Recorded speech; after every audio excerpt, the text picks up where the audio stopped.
So instead of doing this one just as a straight watercolour as I was thinking of doing, as I was about to do the masking and so on, I think I'm going to do this one with watercolour pencil because I like to show you all these different techniques, and the watercolour pencil would be rather delicate on this. The watercolour pencil, we can put the pencil on, the crayon on and blend it gently. It is a watercolour. So let's do it that way because it's a totally different medium for you to see. Now my rather nice set of Derwent pencils here, and these top ones are pastel pencils. You can see they've got a little tray we can lift out. And underneath we've got watercolour, and underneath those again are ordinary coloured crayon pencils. It's these ones we're going to use. It's these ones that can be blended with water. So I'll just take out this set, lay them to one side. Now you can see the ordinary studio coloured pencils. That goes back in there for now. And it gives us a very nice range of colours, doesn't it? So a fairly careful drawing, and we're now going to try our watercolour pencils on this one. I would have masking fluided and then done a standard watercolour, but we've seen one of those, so let's do something a little bit different this time. Now let's immediately show you what can be done. So if I were to take one of my greens and just gently shade it onto the watercolour paper, we're using a £140 Waterford knot paper here, so it's not in the middle or the distance, it's an intermediate paper. You just shade that on gently. Now we could leave it straight as a coloured pencil drawing, or we could use a brush, clean water, and blend it, as you can see, like that, look. Now you can work into this while it's still wet, or let it dry and then work on top. Now we're going to work from our standard techniques of working from light to dark. Now let's see, if I put a bit of water on there, I bring that same green up into it, you'll see the pencil will come off slightly easier because it will melt already into the water. So you've got two ways of working. You can either put it onto the paper and blend it, or you can put the water on and gently blend into the... Now as I want a vignette, as I'm going to make this painting disappear off the edge, I'm going to wet this all the way around at the moment and put that light green coming all the way around her. I haven't stretched the paper, so if it cockles it'll go back again. I haven't got to worry too much about that. I'll come back in now with this very light green, just tinting it, just touching the paper ever so lightly. We don't want to stain the paper too much. All the way out, just touching the wet, because I'm going to go over later with some darker colours afterwards. I know where my lighter flowers are, so I'm leaving some of those areas behind. All the way down to here. And then go back up and blend it in around there. And then again, take it right out, soften it into the... Remember that watercolour, even watercolour pencil, is going to dry lighter than when you see it wet. So this might seem fairly strong now, but it's not going to be so strong afterwards. Just tinting in these colours. Some very light greens all the way down into here. We may even use both. I mean, it's nice to be able to use the watercolour pencils, but it's also, there's nothing to stop us. Now we're going from the wet onto the dry now, you see, as well, so we're putting on the dry paper now, and we'll blend that out. It may well be that we decide to use straight watercolour over the watercolour pencil. Watercolour pencil allows us a great deal of detail. I want a very slight violet going on the outside edge to give a feeling of light and atmosphere, so I'm going to take some violet and just go around the outer edge with that all the way around, just roughly, and now blend that in as well all the way down. You want that green, that vignette to come all the way down around here. Well, it's quite a different way of working, whereas before we've been very loose. Now it's a little bit more preconceived and has to be a bit more planned out. Blend that right down and in, so that there's no hard edges at all. I just want soft edges coming down through here.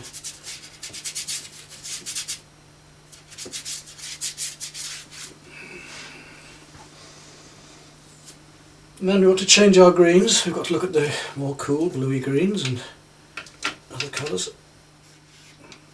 Mustn't forget to leave behind the light bits where they're needed. So at the moment we're just building up these tones and tints, working our background up, and I'm going to finish up with the figure rather than painting it first. Work down into that. Some of it we can do without having to use the brush, some of it we will need the brush.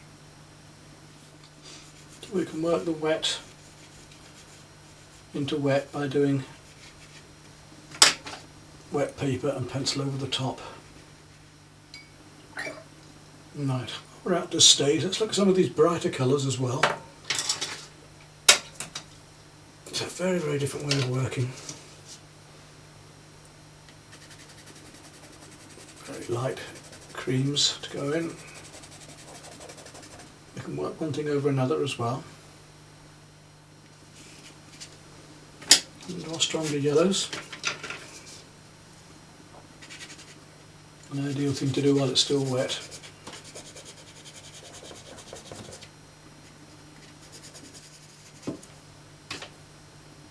If you wet the paper first, it makes it a lot easier to get stronger colour on, because it will melt into the paper.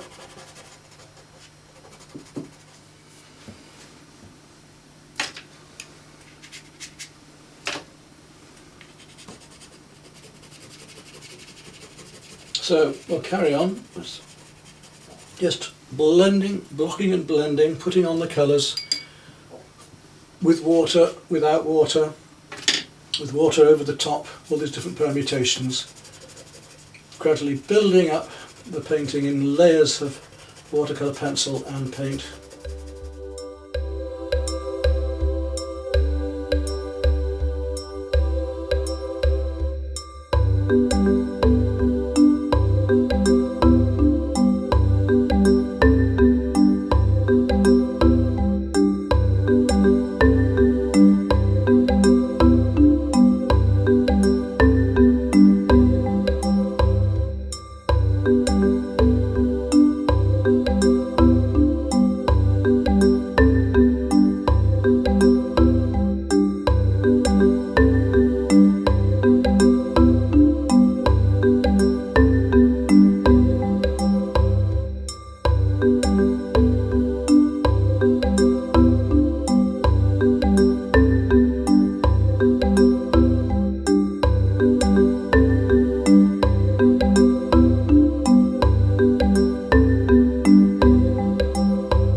Afraid to work across the forms as well, not just along them. Go around them and across them and feel your way around these forms, especially when drawing. You see, we can glaze with these watercolour pencils in a way as well. We can go over, they're totally transparent, so we can go over other colours, look. Get a nice delicate study. Get the healing of her hair, crossing her face and whipping all over here.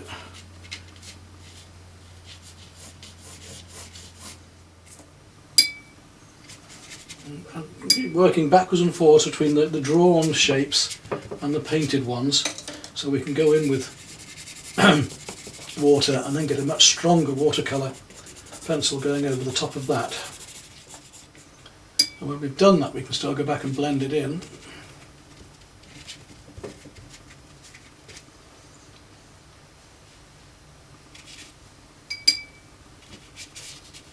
And build it up and up and up and up. Gradually adding our stronger colours to our lighter ones, working over the top of the lighter ones. Standard watercolour techniques, but just using a pencil as well.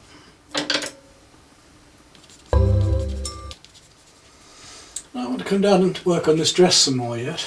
Here I've already put some of the pinks in.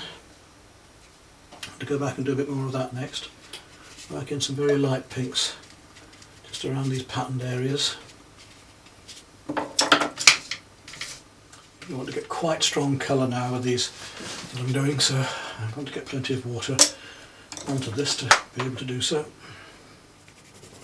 You could even just dip the tip of the pencil into the water, look like this, just dip it into the water, bring it back, and that will put on a slightly heavier layer as well. But there's lots of ways of working at this. Now I want to come to my reds, which are working into here, and I'm going to cover the whole thing in water again because I want to work wet into wet on this now.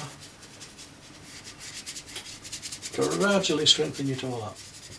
Over all that water, just scribbling it in at the minute because I want to paint with it, so I only want to put it in the right place, so I'm not going into details before I come back with the brush, that's the only thing.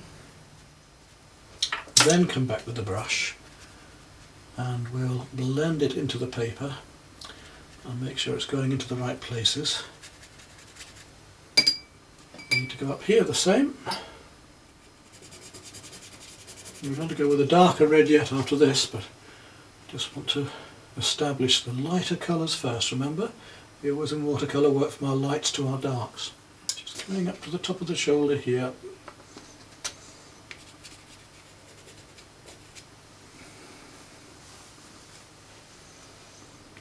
There's a big smile on the face because he's enjoying it. Now that cooler red I was talking about next. These are our warm reds, but we're going to come down to purples and cooler reds in just a moment. I'm working into some of the drawing as well now. You can go quite strong, these watercolours. Don't have to be insipid with it. And we can come back with the water again and just soften things down, get the texture back again. Of course these worms are going on in the background here as well. We can do strokes with the pencil as well to give some sort of direction as well as we can with the brush.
That's about enough on that, I think, but what we might do is just, for the fun of it, put a little bit of pastel just to lighten some of the highlights up.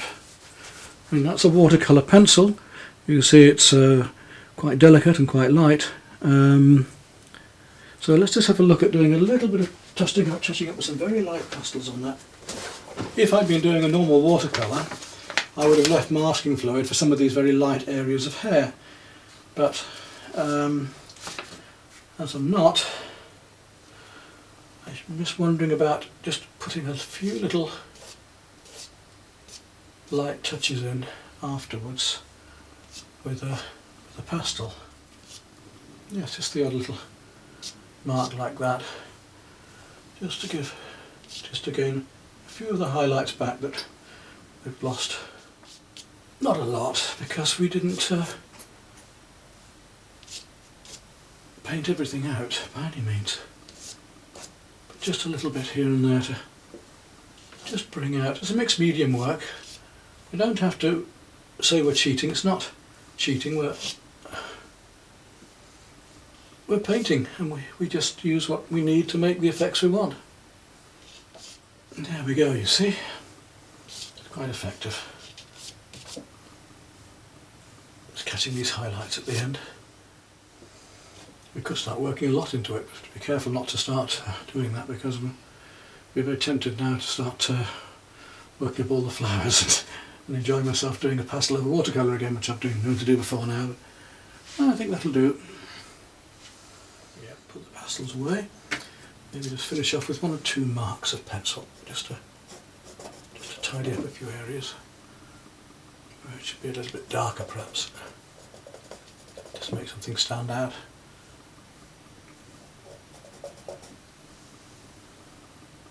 I think that'll do it.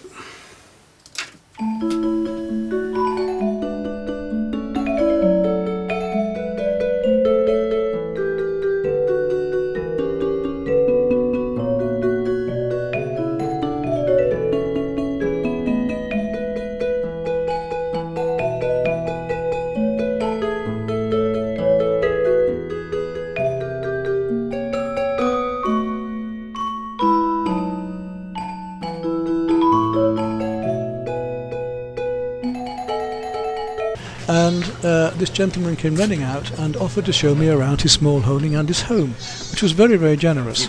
He didn't ask for money, but of course I was going to give him some later. But he took me around his small holding, his gardens, all of his various fruits, showing me how he ran this, and even introduced me to his wife. And at the end of the do, got a coconut, cut it open and shared some milk with me. Cocoa, yeah? Sì. One is the papaya.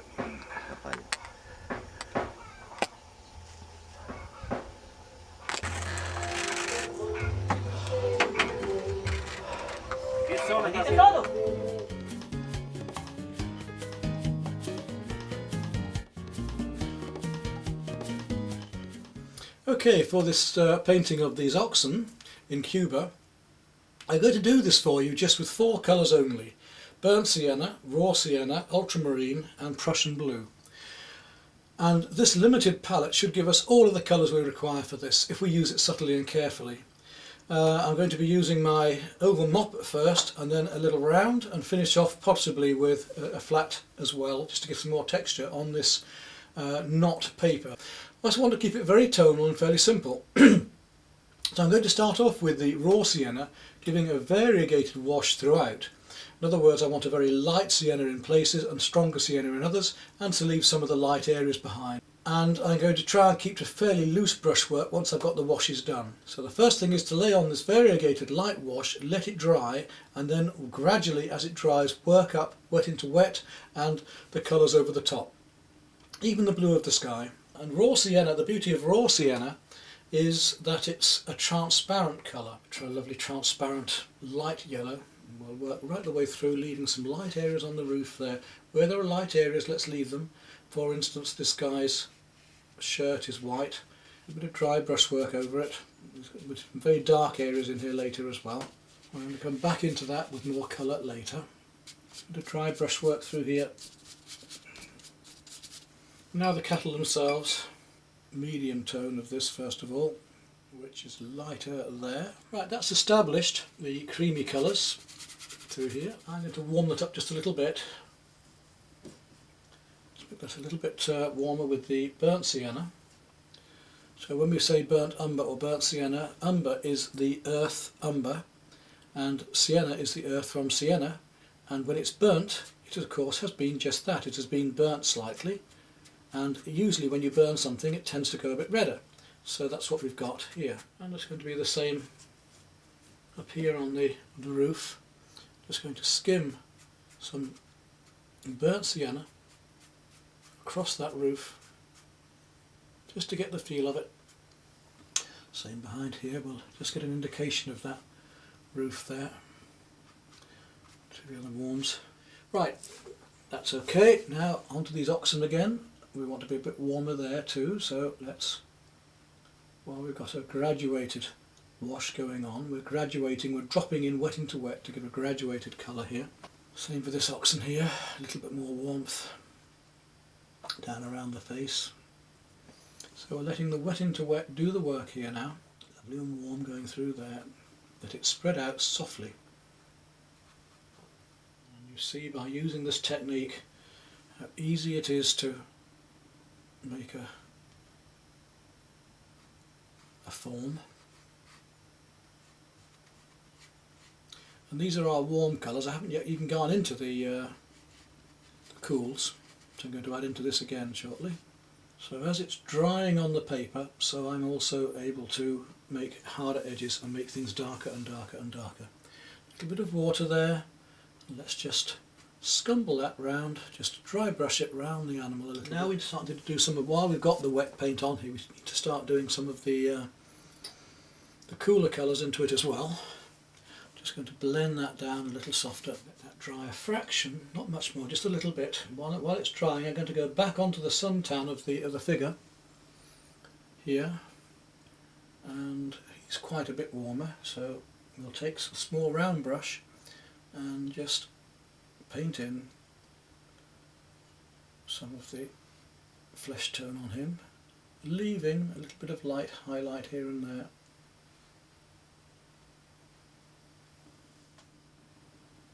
I'll go a bit stronger, and I'm going to start on these cools now. I'm going to take some of the ultramarine and add that in with the burnt sienna and just come back up into this face and let that drop down right down the front of his face here to give the shadow. Easy as that. And a touch more of that blue, just a touch more, just at the very top edge at the back of his head here.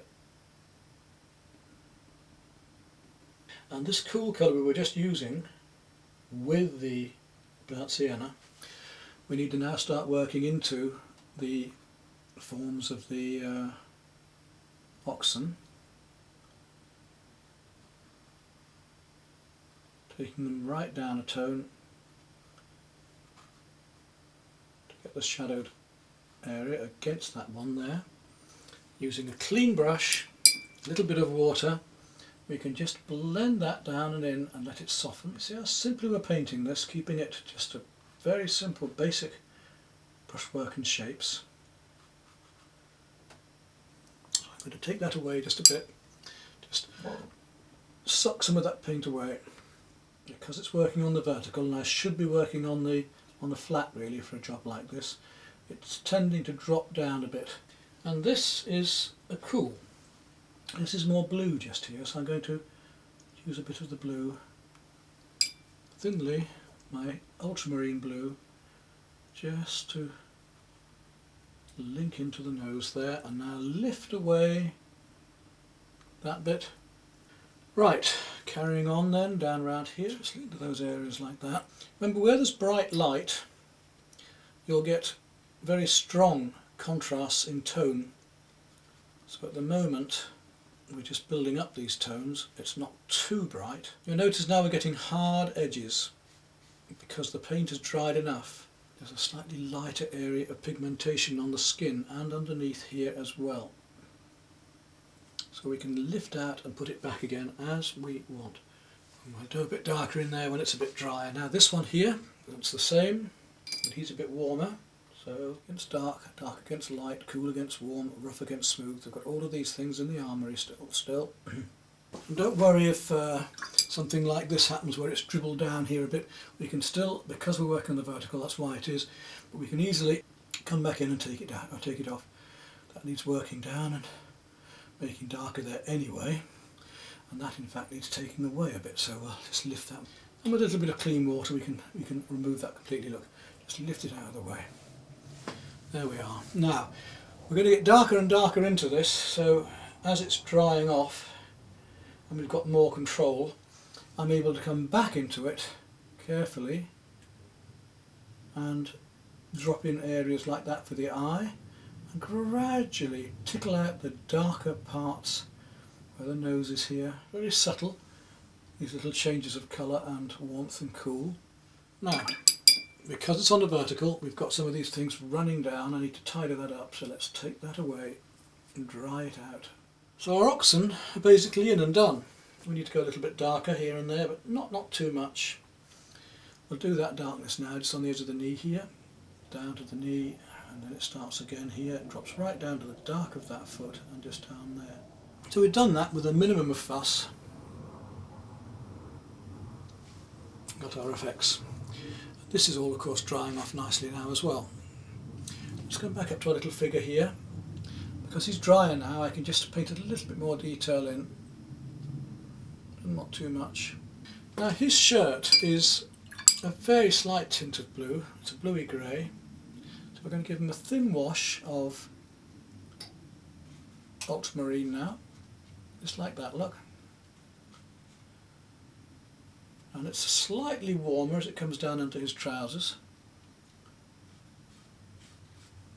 So the ultramarine still. We're not going to change colours. We're going to do everything with these 4 colours I showed you.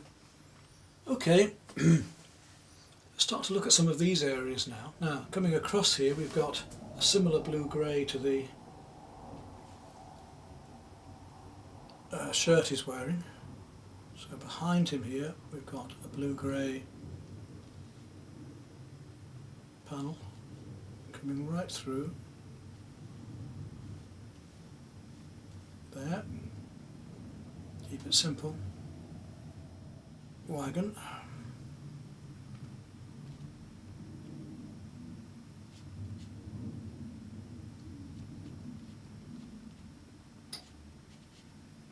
Down that side of it as well. To cool. So this is our ultramarine with a tiny touch of the burnt sienna.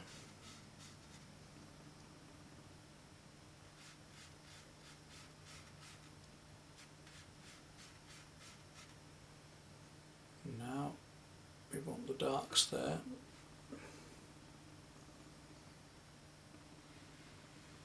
There's a little touch of warm in that. Be better off with the round brush, but I could use a flat for this job, couldn't I?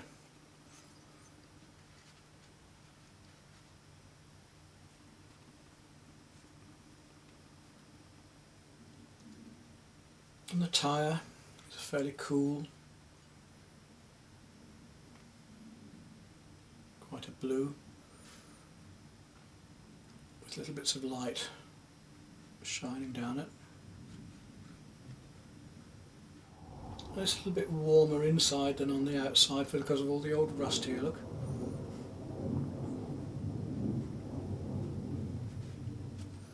A bit of dry brush work just to flick around there and then cooler into that corner.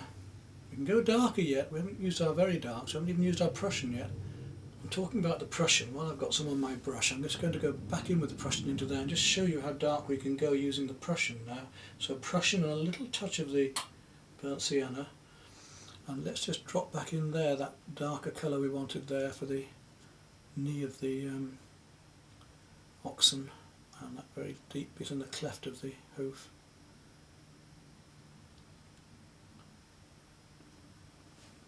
And a little bit round in the eye there. And the shadow. You see how much deeper we can suddenly go.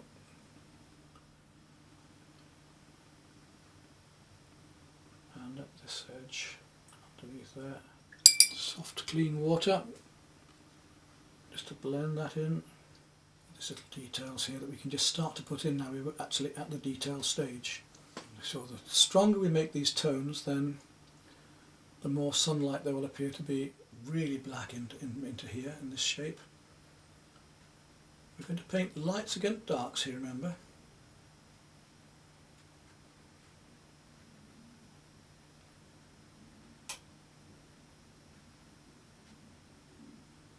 Just let that come out, shadow here. It comes out there.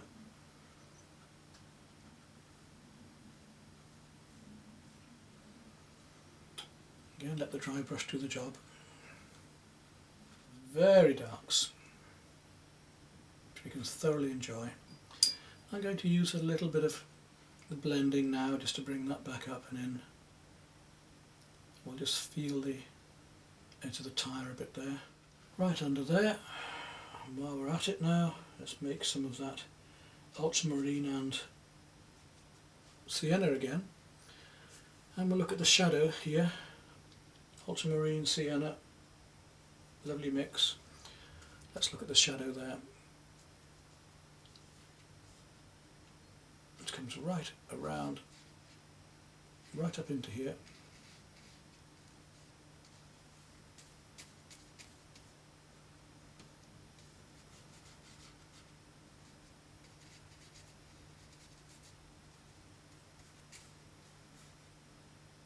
Deliberately letting it blend.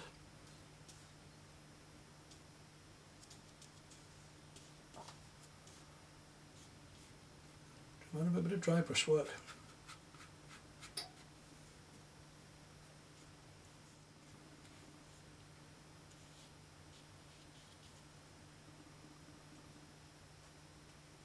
So keep it simple. Put the colour on, leave it alone. Dark behind the legs of the beast here. The whole of that is painted in.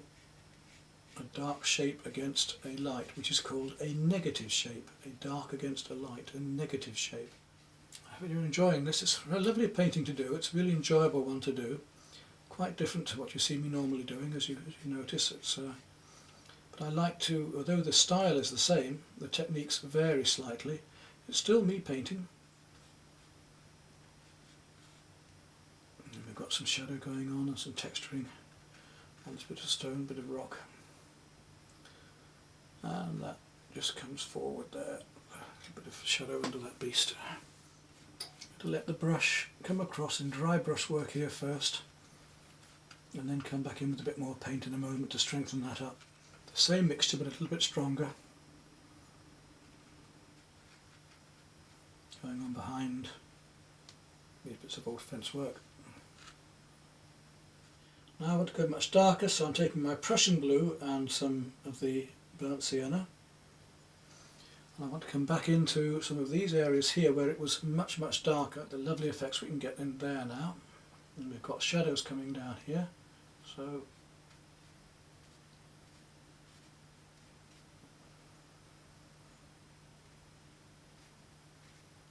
in here with this lovely dark warm, just indicating what's going on underneath the tractor there.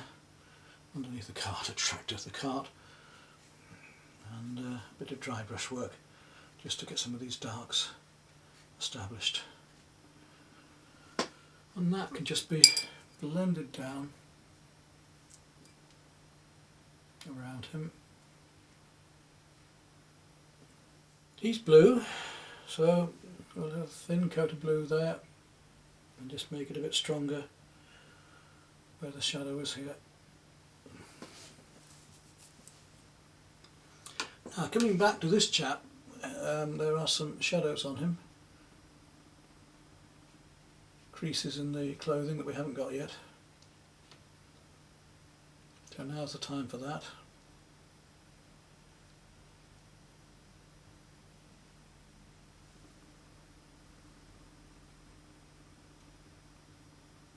So I'd put the wet into wet there and let that just travel around that bit. The other details, end of his knee. And we're painting in a fairly impressionist way, aren't we, on that? Let's have a look at some of these greens, because we haven't tried to make a green yet. Let's have the yellow, which is our raw sienna, and drop into that a little touch of the ultramarine, and we should get a slightly green tint. Here we go. It's not very strong, but it's strong enough just to give it a greener colour and still keep this lovely limited palette that we're using. You see, I'm still using the dry brush effect. So raw sienna and a little touch of ultramarine to give us this green for our distance, and all the way around this guy's hat. I'm going to drop some more wet into this in just a moment. Using the edge of the brush, twisting it and twirling it to get the feeling of these branches behind. So just 4 colours, all we're going to need to do this painting with. Lovely way to paint limited palette. I mean, if you can use a limited palette, then you'll be able to use more colours, obviously, more strongly. If you can't use a few colours, well, how do you intend using a lot of colours? Well, so this is a good idea to teach you to use colours. Just cool around there in the background, make those stand out a bit more. Now I'm now playing the dark against the lights and the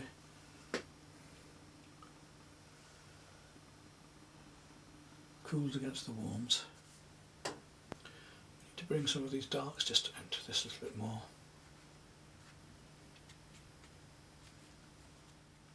Now let's deepen those greens down that we're just doing. Take a little of the Prussian and now add that to the raw sienna. And we'll go around that white hat again.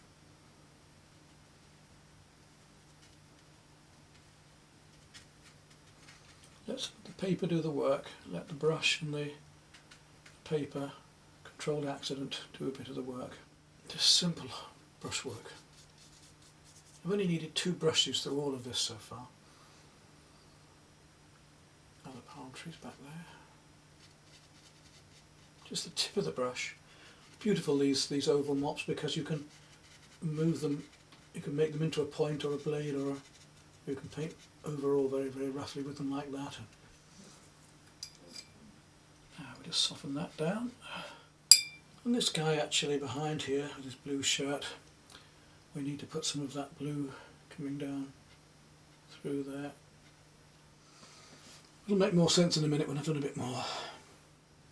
Playing lights against darks, darks against lights, rough against smooth still. We're still playing all these opposites to get this effect of light back here.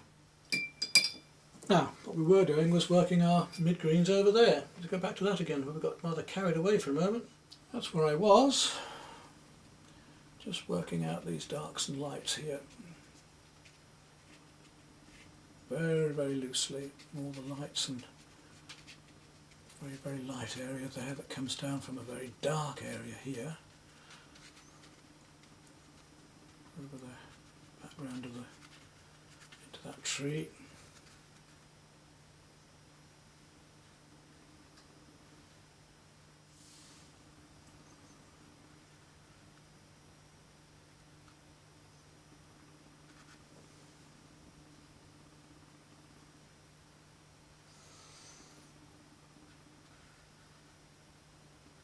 Got some lovely, lovely rich darks happening as this tree comes up behind the oxen here.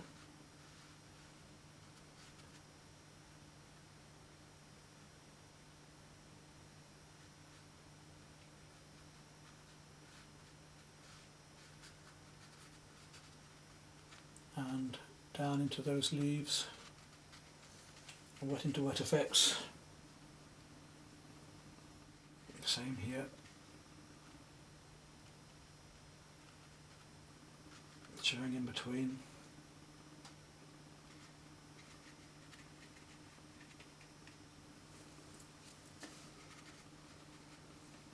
Lovely way to paint. Lovely way to paint anyway, but just a lovely way to paint trees too, isn't it? Really get wet into wet darks there.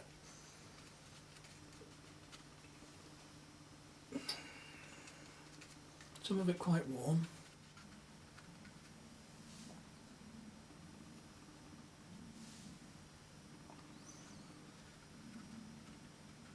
Brush touch the paper, only touch the paper to give the speckled effect. The darks on there. Right, we're down to our last stages in this one now. We've been using the big mop. Now I'm going to go down and finish off with the round, just to bring out some of the darks and lights in places, just to highlight the warms and cools and spots like that, because there are very strong lights and darks, as I say, when it's as bright and sunlit as this. Just a bit of plant life under there, just dotting a few I's and crossing a few T's really, isn't it? Perhaps the same here, just a little bit. We just have an indication of some of these tiles going across here. just indicate them. I'm not going to paint them all in. But it gives us a different texture. Like I say, the cool against warm, the rough against the smooth. Gives us a different texture. There's an arm coming through here. Now, finally, we just play with a little bit of more dry brush work.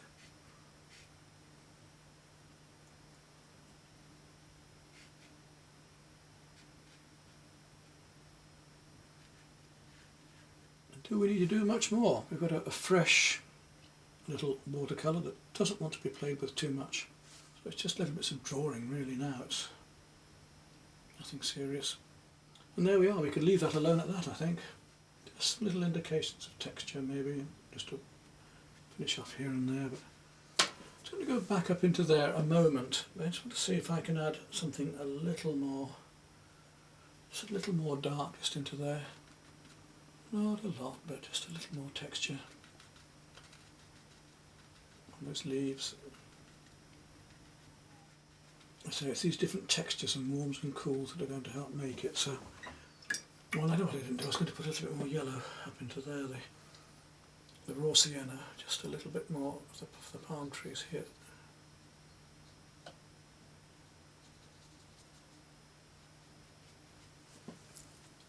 Having said that, of course, then it probably needs a little more blues underneath that to make those seem greener. There we go, that'll do.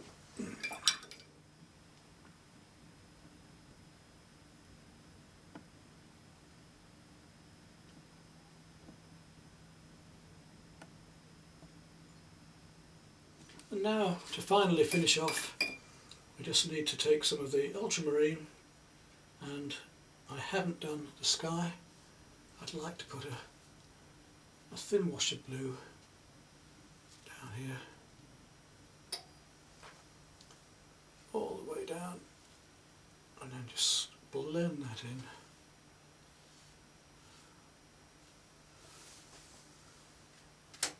And that will just make the yellow in the foreground stand out more.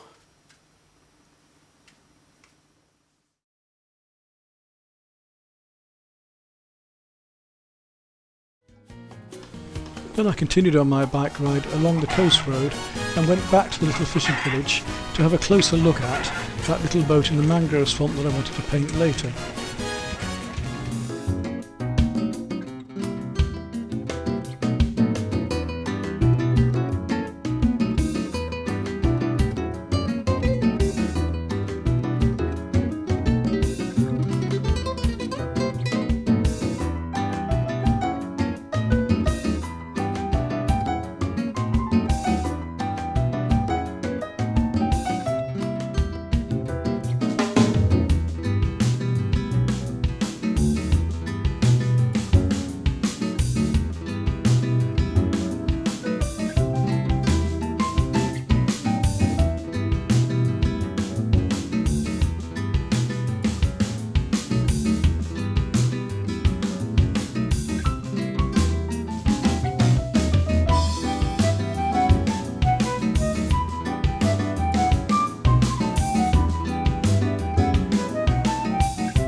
We're going to do a fairly traditional watercolour using these tones, these lovely reflections, while we've still got the water which is going down, so I've got to work fairly quickly.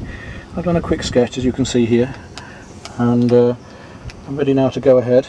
I'm going to put some masking fluid on first, some Polebo, just on some of the light edges on the trees and things here. Masking fluid I'm using is the Pabio again. I'm using it where these lighter areas are along the stakes and the edge of the boat, and the twigs in the background in the mangrove. So you can see already on the picture here where these blue areas are. This is where I'm putting in the masking fluid.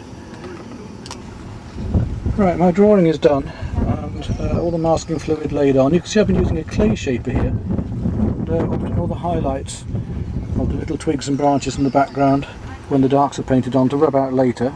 And the clay shaper, one of the beauties of the clay shaper is that you can actually rub off at the end of it, rubber clay shaper, the masking fluid, and it doesn't ruin your brushes. So quite a useful little tool, these clay shapers, quite cheap to buy. This one's a chisel end. And Unfortunately today I seem to have chosen the one day that's going to be very grey, so the tones aren't as sharp as I would like. The brighter the sun, of course, the greater graduation we have between darks and lights. Here it's just very, very close in tone. You can see the clouds today are very, almost like an English day, and I'm hoping it's not going to rain on me, which is not so good. But still a lovely scene, although it might be a bit flat on the painting.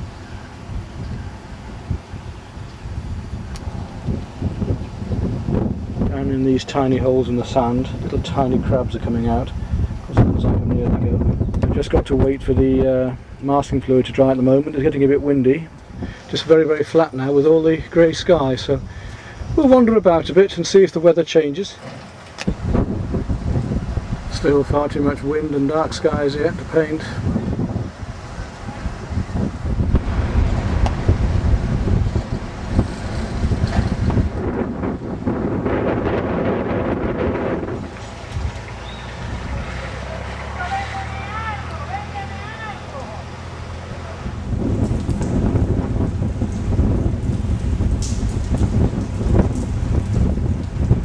See, it's now a tropical deluge around me, and I'm sitting fairly dry on the bridge. It's blowing almost horizontally, so I'm getting a little bit of water coming at me now.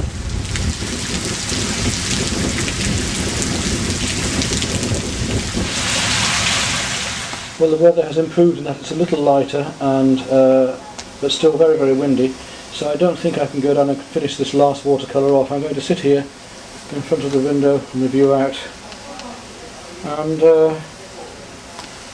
finish the watercolour off here, because the reflections on the actual camera and the shot I have are better than being down there in the wind.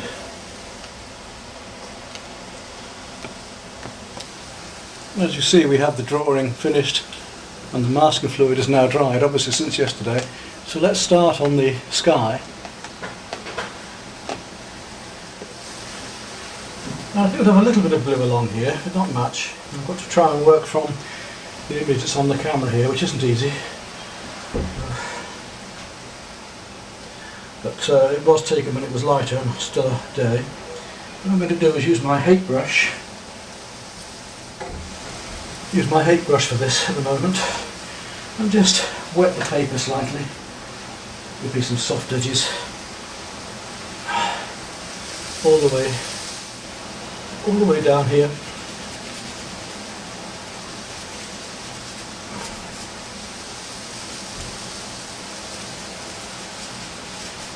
I'm working very much as I would do there anyway. I'm going to leave a lighter edge up here and then go bluer as it goes up. So I'm going to put a little bit of raw sienna into that wash.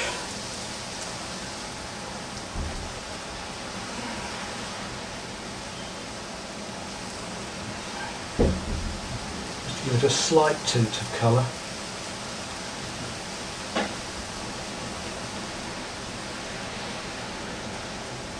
Just a little tint there of raw sienna. And then come up into my cerulean. It's a very light sky. And just dab in some cerulean there, leaving some fluffy white clouds behind. And I'm going to put a little more darker blue in as well. So the trees finish around here. All blue along there, and we'll just let that spread down into here, leaving a light fluffy edge to that, and a little bit more blue, and a little bit of cobalt blue up into here to give just a little bit more colour. Which aren't very strong as the ultramarine up here, but just a few dabs of cobalt, which will dry lighter, remember with the watercolour, it was always dry lighter than when we first put them on, so we'll just let that gently soak in so we get this fluffy cloud effect.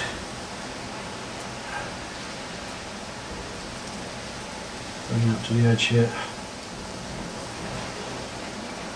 There we go. As simple as that. So that was a little raw sienna, which is a more transparent form of yellow ochre if you like. And then a little touch of cerulean, and then onto our cobalt, just to drop in a little more there. There we go. Now that's our sky done, as simple as that. Now let's look at this background here of these greens. And again, I'm going to do a very soft wet into wet effect here, and I've already got my masking fluids in, so I can go back into those later. Oops, I don't want that happening. There's some tape just trying to trickle down here and escape, just pick it off. That's it, because I'm working on the vertical here. So the green, I'm going to make that with some chrome yellow and a little ultramarine.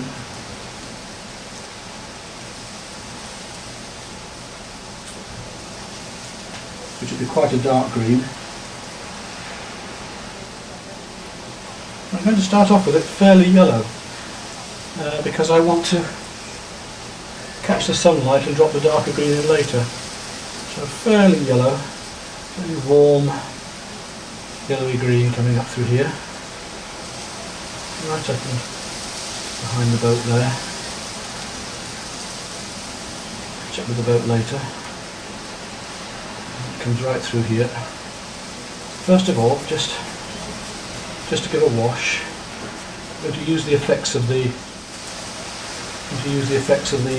rough paper that we're using here with the watercolour today.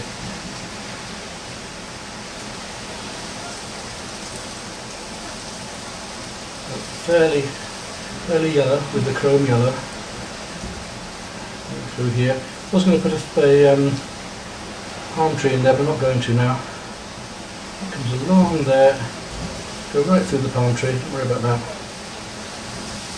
Bring it out later, and that yellow down into the palm tree in fact. The grasses come out here. Now, if I've got that effect, I can make the deeper green to softly drop into it in that background. It's down there in fact. So we're getting this soft edged distance. So I'm going to add some more of the ultramarine to that yellow now to make the green much stronger and more bluey. But still quite a deep bluey green.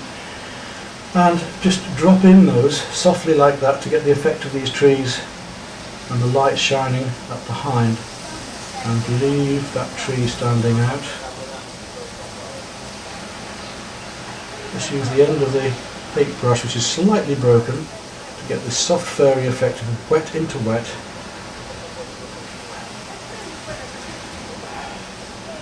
You can see is rather fun. Right up through here. Letting the light just catch, and let the paint do the work of giving us this effect of that tree behind.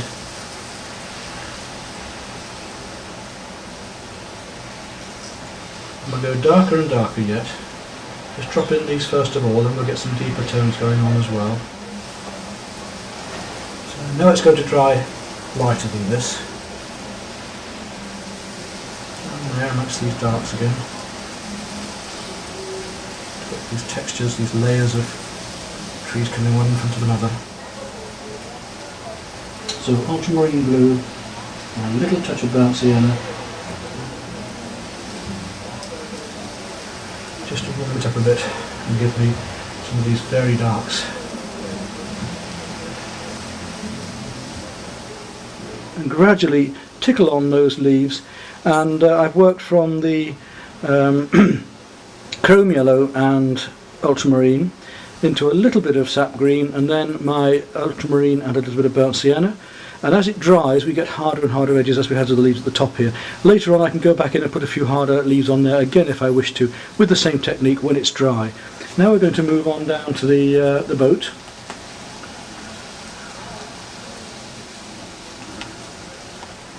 Now with the boat I'm going to work on with two smaller brushes, two rounds. A number 6 here and a number 2, doing the thinner branches at the end, and then the number 6 is a good one for doing just overall details on something like the boat or the main branches as I go along. So let's look at this boat in the way that it goes from darker to lighter here, and it's a slightly yellowy tint, so I'm going to use again some chrome yellow on that and just build it up across here, first of all. And the chrome yellow, of course, is quite a warm yellow. Do some dry brush work a bit later. When I come to the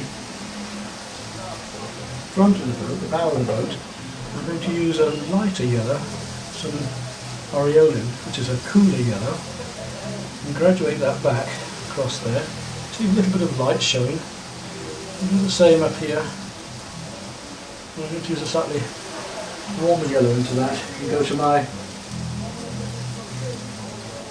to my raw sienna for the top bit here.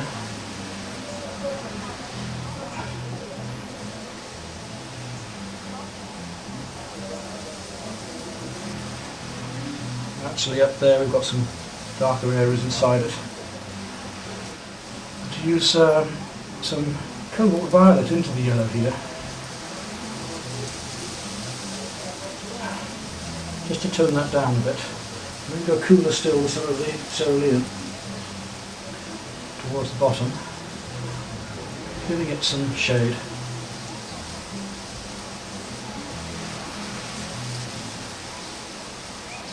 Just drop down.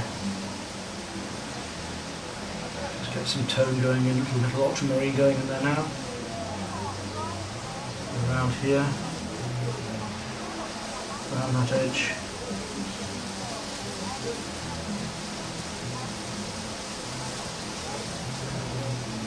And on the side, bloody camera switched off again. Now a little burnt sienna and ultramarine, just to paint the darker area inside here, to the bow of the boat. Go a bit darker still with the burnt sienna, right up into the bow there. And while I'm at it, it's on the brush along the bottom here, so it's quite dark. Not all that easy to see because of the scale on the camera, but there we go, let that just blend in. So let that dry down a bit now, because anything else you put on there needs to be a sharper edge. And we'll look at the colouring behind here, this area of the sand. Mix up some aureolin and give it a thin coat of that right through. Yeah. There's some quite nice cools coming down into the edge of the sand here, which I'm going to now put some of the cobalt just onto that there. And just around underneath the boat here, there's quite a bit of shadow. I'll drop in some darker colours there as well, just to get the effect of shadow under the boat. Wash of water all the way down there to the edge. And whatever's been up here is going to reflect down here as well. So when it was above, when we did the sky, we put in some cerulean blue. So we're going to do a little bit of the same here now. I'm going to start off with a touch of the sienna and just drop that in. Not much of it, just a little bit. A little bit of the sienna, just giving it some warmth here, just to get our lights right for the sky. And then come down to the cerulean, and we'll get those blues coming down lightly into the water.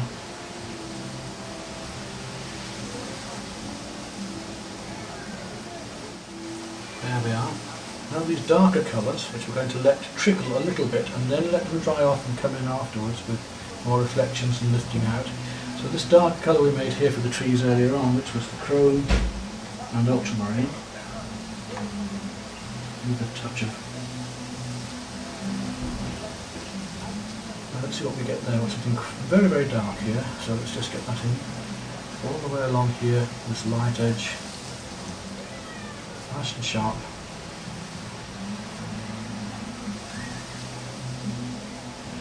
and a bit more yellow.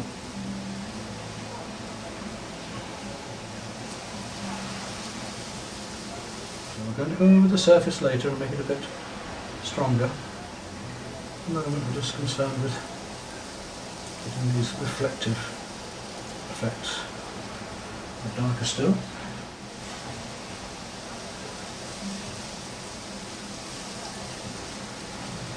These lovely darks.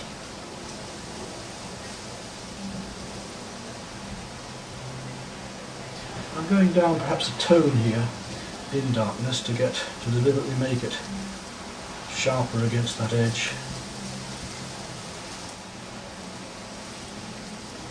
Right, leaving that, we'll come down to this bit. This area here. And again, similar colours to over here. A little bit of the aureolin yellow.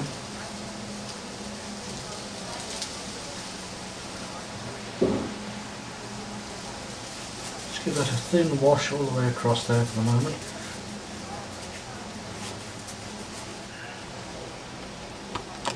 And whilst I'm still on these soft areas, there's a bit more blue around here, so I'm going to take in some of that mixture of, while it's still wet, of ultramarine and burnt sienna, and just drop in some of the softer colours there.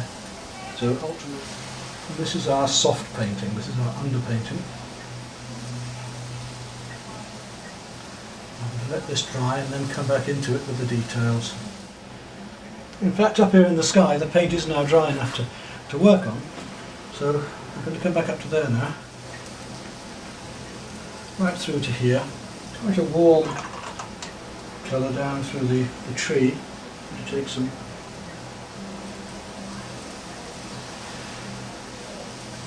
light red and just work it down through there, a little bit thinner. If we want it bluer, then we have more of blue. If we want it browner, we have more brown, obviously. Up here it wants to be fairly blue.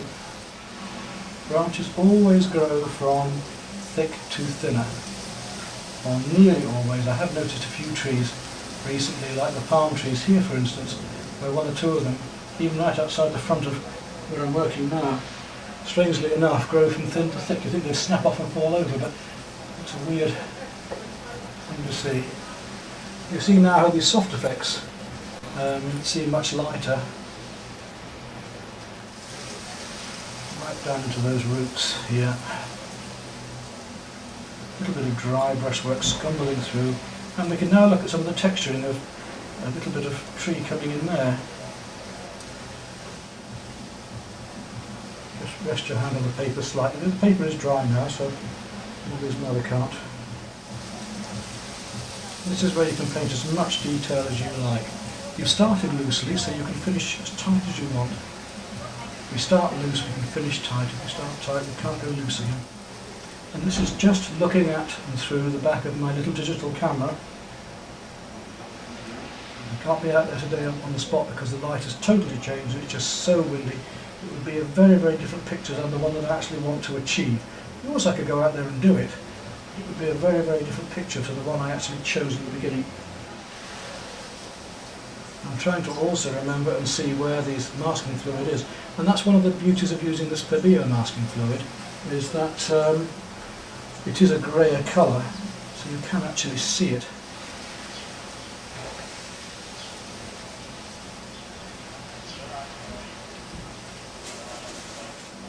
You can see now the hard edge, the paint, the wet paint going to the dry paint allows me to paint sharp, harder edges. Put as much of this detail as I want. So we'll start working on some of the boat. We've done this darker area here, which unfortunately was off camera, I didn't realise. I'm going to start working now on these posts that are coming down here and reflecting in the water, right up through there.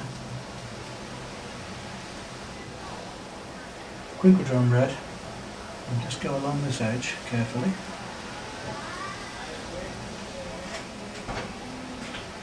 Into there like that.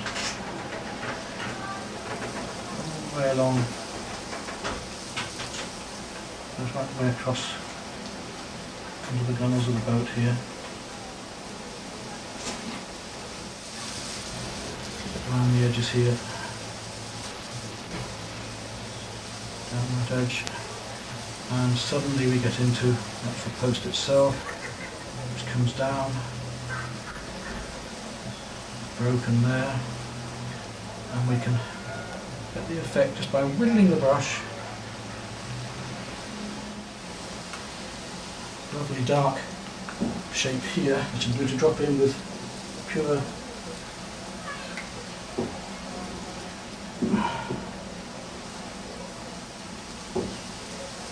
pure burnt sienna straight away,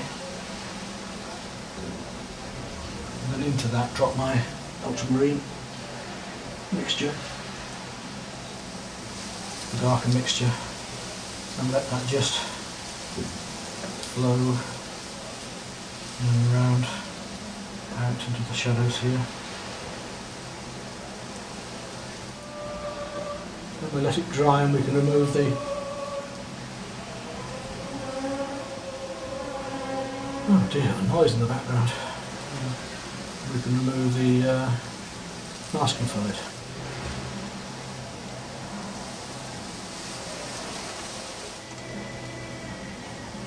So quite a detailed painting, this one, just to give you an idea, going back to traditional watercolour techniques, of how you can work from the back of a digital camera even when the weather goes totally the opposite to what you want.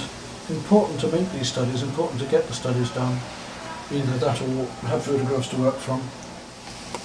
So this is where we've got to so far with this one. We've done the texturing on the base, but the water reflections you might lift a little bit out of later. We're working on the boat a bit more, right up into the trees. We're about to remove the masking fluid.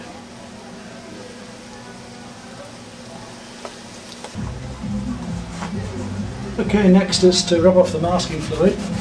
Use my handkerchief for this. You see straight away how the light areas are coming out, and it's going to be fun just to tint these back and look at final parts of the composition here. Looks a bit like snow at first, but it will, when we've got them working and tinted with the right colours, it will give us that highlight. It comes down to the water, and the background twigs too. We'll just use a little bit of raw sienna on those and tint those in.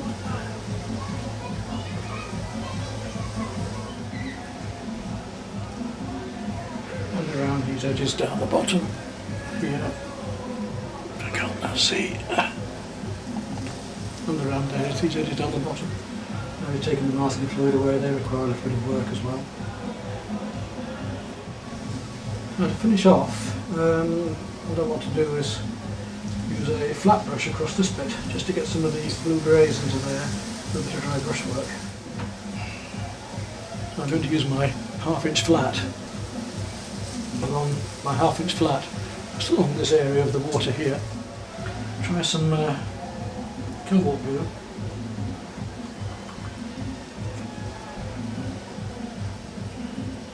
With a little touch of violet.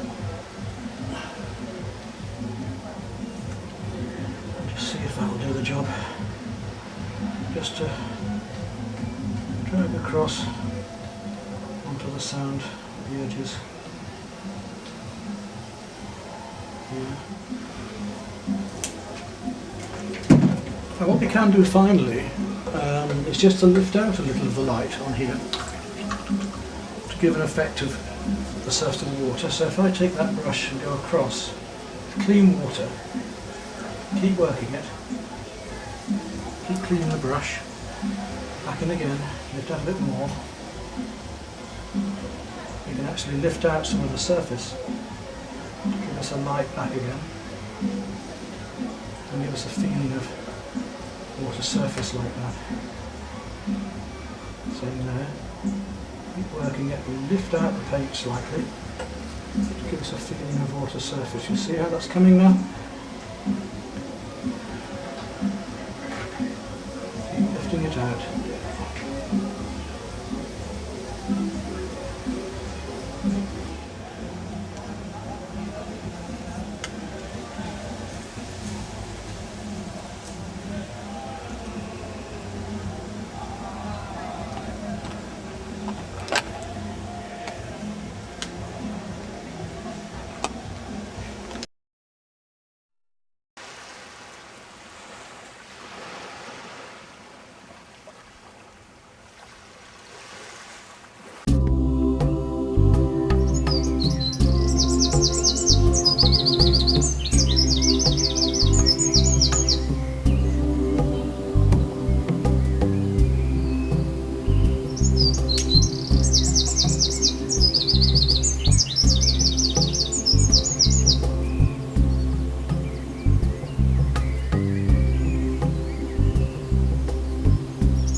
moment to sit and paint in the gardens. The weather's been so changeable that I haven't been able to get out here, and I've had to take photographs and lost many good chances.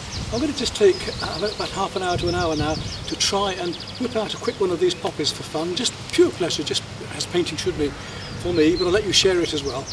In watercolour, no drawing out, just straight in, nice and loose. So the first thing I need to do is choose a brush, pick up my oval mop and wet all the paints quickly.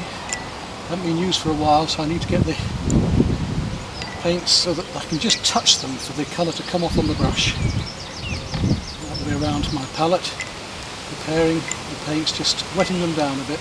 These are liquid paints, liquid watercolours, to be let to go dry. Then let's work out just where things are going to go. I want the three large flowers here, some orange ones there and the blues behind. So lightest colours first, straight in this case I'm going to go straight in with some cobalt violet. Just down the bottom of this, just to find out where the flower is here. Probably about there actually. So very light colours, remember we're painting in watercolour, so light colours first. Yes, paint wetting to wet, so a little bit of the cobalt violet just to... And then there's a slightly yellow colour to it. So I'm going to take some aureolin yellow and just bring that through that pink into the surface. A bit of aureolin yellow and light. Just want the effects of light here in a minute. Are very, very light colours. Now let's start to work in the slightly stronger ones, the petals around it. Lose some light. I'm getting stronger as we work them up. And I'm going to have to let it dry a bit. Now it's slightly warmer. In fact I'm going to go more towards a brown now. I'm going to take my cobalt violet and a little touch of brown and just drop in some of these slightly warmer colours around here. How transparent and how delicate and how lovely they can be. Right, that's got my lightest colours in there now. Let's go for the oranges while that's drying out a bit. Let's go for some of the oranges behind. Let's put a little bit of pink into that though, a little bit of rose.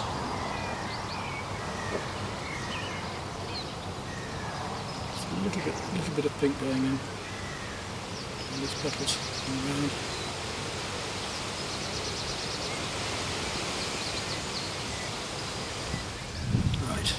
Got the luminosity, it's beautiful in watercolour. And while I'm at that colour, I can see behind there's some rather nice blue and purple flowers going on. I don't know the names of all my flowers, I'm afraid. Right, these flowers are drying out a little bit now, so I can afford to go back, take a little bit of purple, just drop that in under there, strong. Almost too strong, just drop a bit in it. And then it goes very dark into that too. And you can make it a bit warmer, purple and a bit of burnt sienna. Just drop some very dark colours. Dry off. And while that's going on, we'll go back to these blues, a bit darker in there. Now these lovely oranges of the marigolds. We've got some very light yellows, cool yellows and some very warm ones. So I'm going to come in first of all with the aureolin yellow, which is a sort of greeny, lovely yellow flowers at the top there. Come round the back. So we're going to paint our light colours first, remember, with watercolour. So these are our cool yellows still. And behind there I notice we've got some lupins that are also very pink. And light yellows as well. And down behind there again, some of the lovely blue flowers coming out.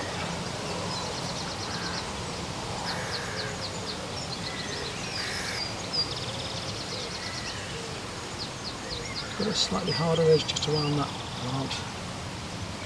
Then we go to the warmer blues. We need some ultramarine going into there. Petal shapes of these flowers. Now it's a bit drier, we're putting the wet over the dry to give harder edges. Right, now let's go back to these yellows. I want some chrome yellow now. This is a warmer yellow. Start dropping in.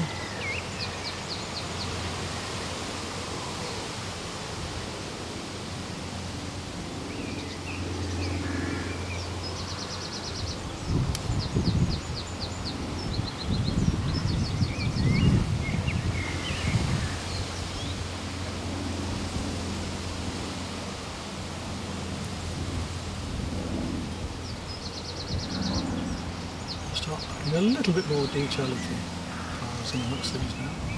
I don't want to go too detailed into this. This whole painting is about an impression and light and the vibrancy of watercolour, so I'm not going to go into great depth of detail, just try and find these lovely light colours.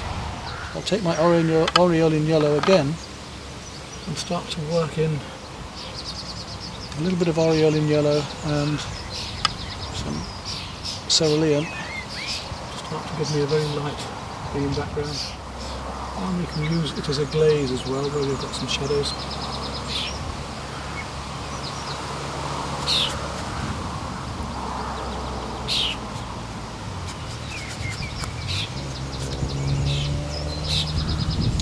Now we've got to start going, oh, the sun's gone. Now we've got to start going slightly darker into other colours of the spectrum of the greens. Amongst these poppy leaves down here we've got some quite different sorts of, let's get the feeling of these leaves coming at the back here, through some of these plants. We're trying to get the feeling of this very complicated little jungle of various greens going on down here. Now we'll make a much warmer green. We'll take some raw sienna, ultramarine, and drop in much warmer darker greens going on behind there. Really make these flowers stand out.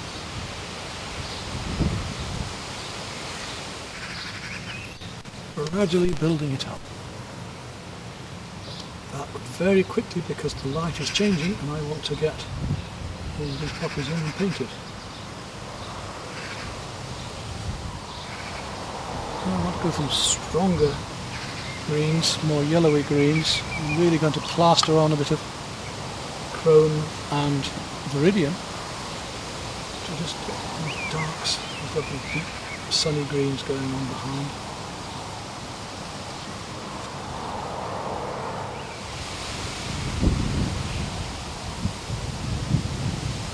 And then down into there, this really beautiful dark, so indigo, a little touch of the yellow, and really start to get some, make it a bit warmer, get some burnt sienna, bit of red into that, and much warmer brown going on down there. And we've almost got a finished painting there, haven't we? I mean, it's nice and light, it's nice and lively. Just put out a few more darks in. At this stage we can think about what detail we want to do, whether we want a bit more detail in it, whether we want a bit more warmth going on in here. So I'm going to take a little bit more of the warmer colours and just play around with some of the seed heads and colours into this. These warmer browns.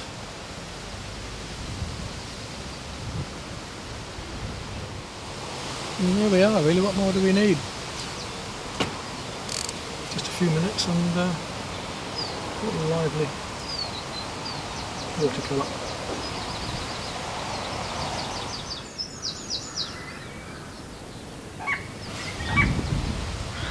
Well, there we are, the nice quick lively watercolour for you, just for the sheer pleasure of it.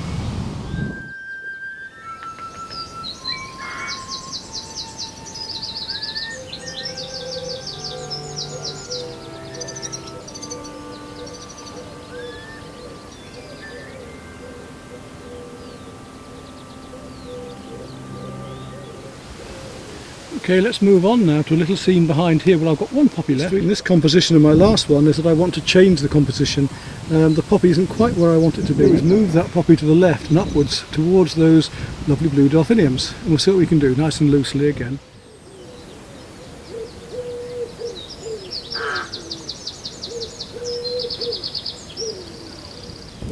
This time, my poppy here and the pink delphiniums here, so let's work, because the weather's likely to change, let's work straight into that. And very often with our watercolours we get a much brighter colour by dropping one colour into another than by mixing. So what I want to do here is clean up my aureolin yellow first, which has got filthy with the greens from last time. Get a nice clean bright yellow blob for the poppy about here. Still a bit green. So the sort of size I want it first, between the cool and warm reds. So we'll come down to the cooler reds.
Lost this watercolour in my opinion, so I'm going to go back to my unison pastels and actually bring those over it as well. Try and bring it back to life.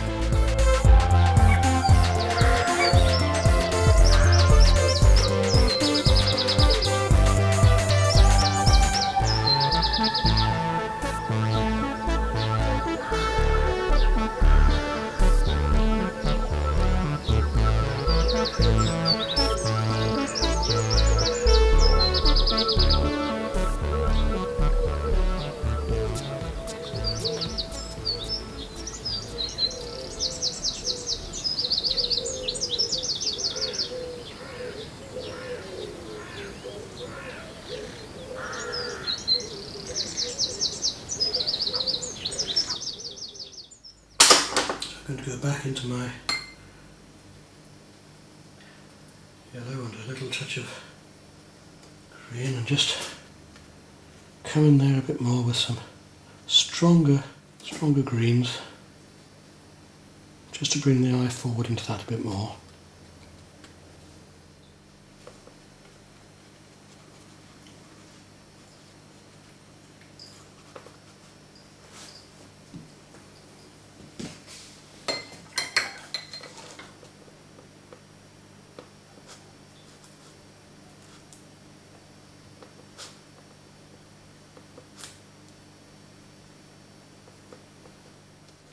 More dark just here and there on two of the windows, just a depth.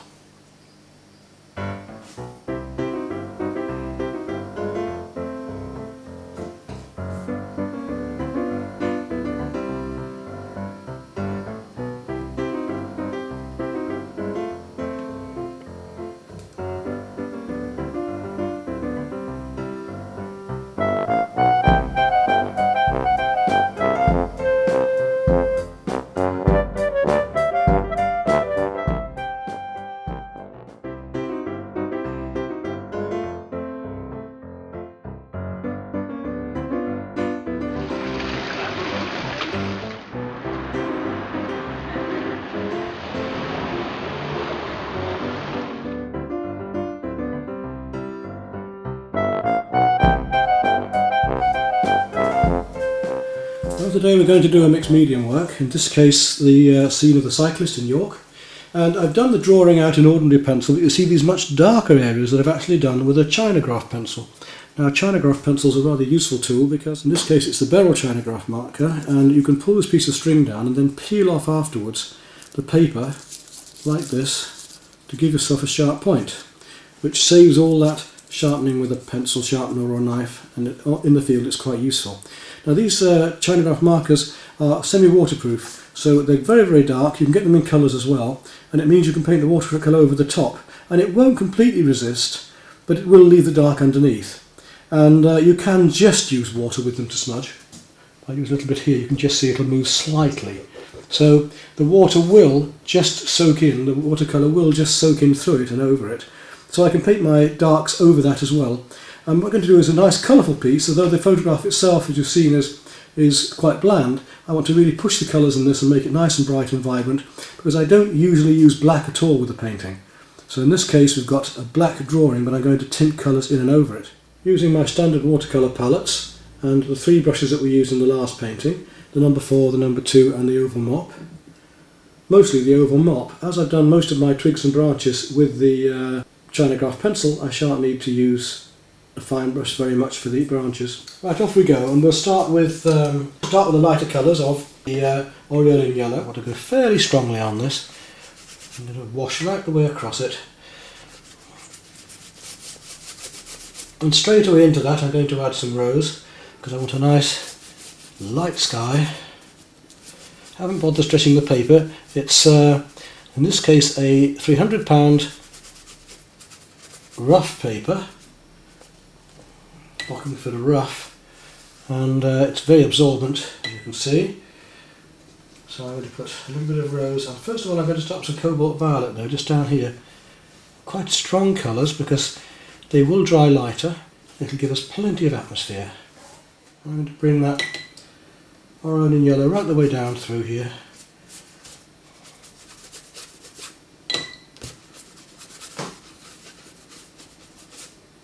And most of our detail is done with the drawing, so it shouldn't take me all that long to do this painting.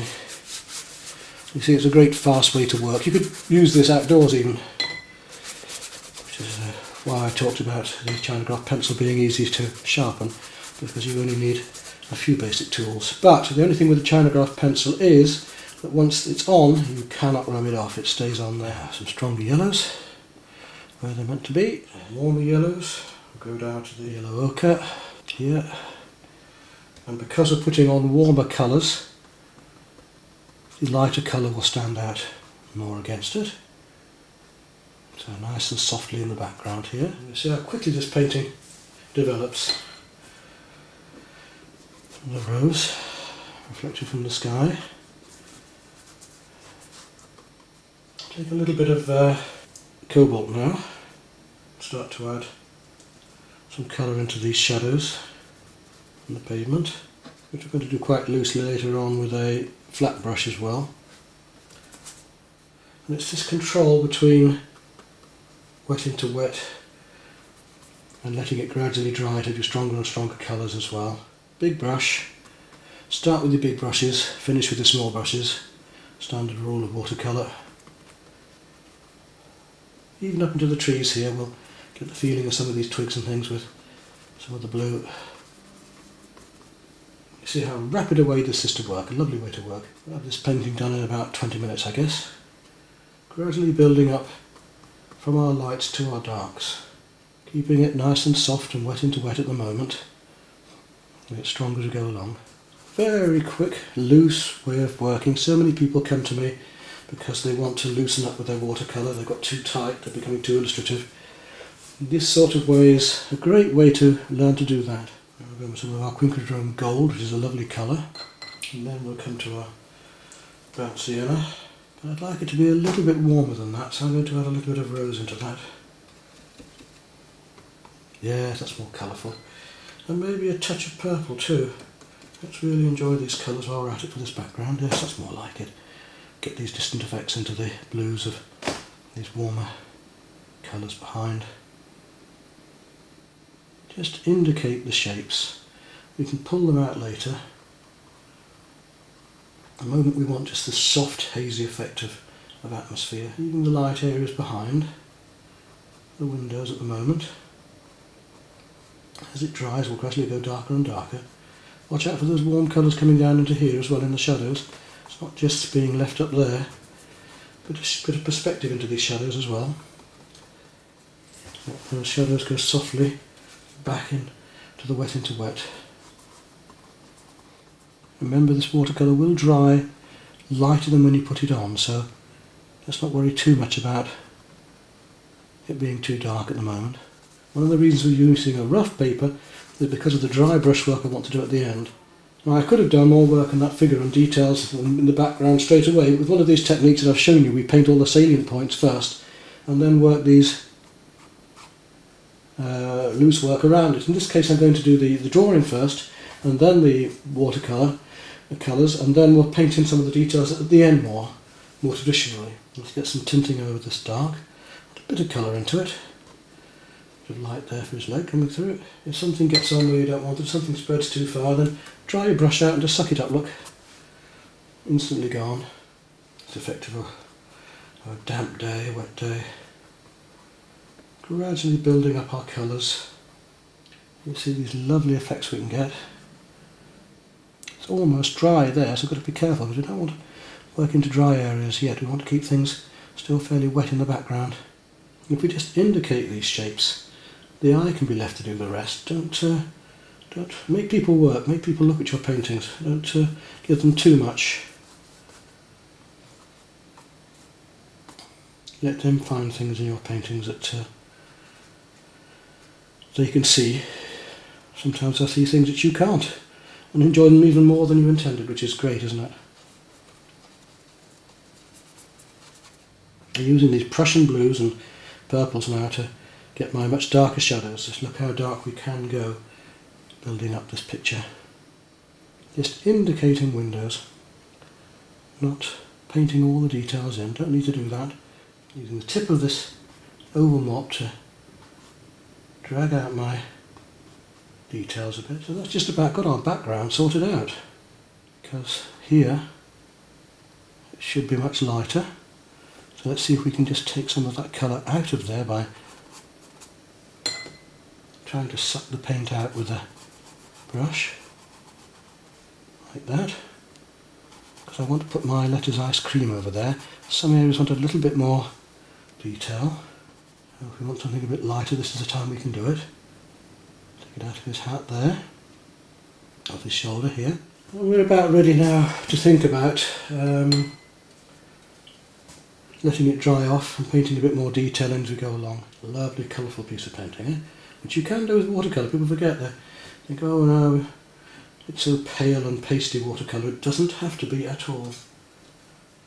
Some people would almost leave that at that, but I want to do a bit more yet. I'm going to go down to my next brush down, my number 4 now. I'll take some alizarin crimson and we'll look at these stripes. Quite a dark crimson. Is it dry enough yet? Just. Still painting loosely, still painting wet into the wet to keep that background effect. Could be a little bit more an angle perhaps. Again, we're painting about it, we're painting a design, we're not painting an illustration. We're using what we've got here. We'll gradually tighten up into there, look, as the paint dries. Okay. Don't want to do too much more there until it does dry more. Just indicate that ice cream sign back there. We'll touch up a little bit more later. I'm going to come back a little bit and just look at these effects here of the face. Let's have a look if we can get some warmth into that. I'll put in some cobalt violet, and quite strong in fact. I want to really get some colour going in this painting. Notice that there's quite a bit of warm coming actually into the whole figure. Burnt sienna and Prussian again, and really work some darks into this figure now. Just feel the way that these the bicycle flows there, and the shadow is stronger just where the bicycle tends to touch the pavement there. There's a shadow going on. Make him sit there. Now, that's spread a bit there, so we'll go back and just to lift some of that off and add a little bit more cool into this hair there. Just to get a bit more shadow on that side.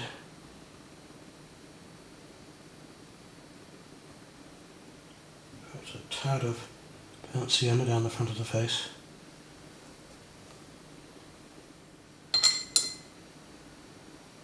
So messing about now with wet onto dry and just blending some colours back, just to give a bit more illusion of distance back there.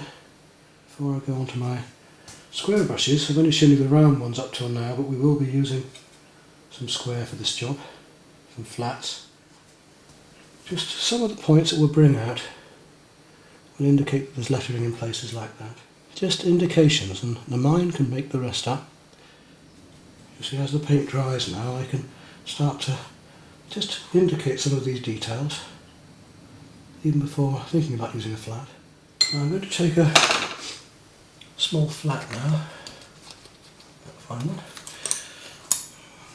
This one should do the job. Nice little flat brush. It's a 1/4 inch. Might just do a job for this. Let's have a look. See if we can start to get in some of these shadows.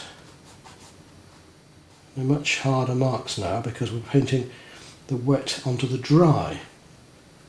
So we're getting a harder edged, sharper shadow altogether. Some of these marks in the foreground here, the textures of the pavement going away.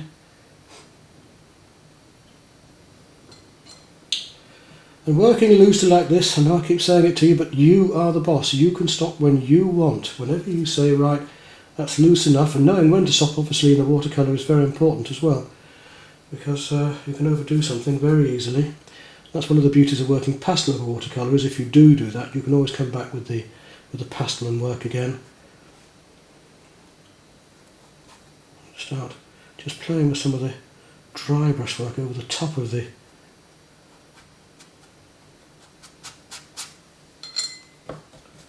paper a bit here,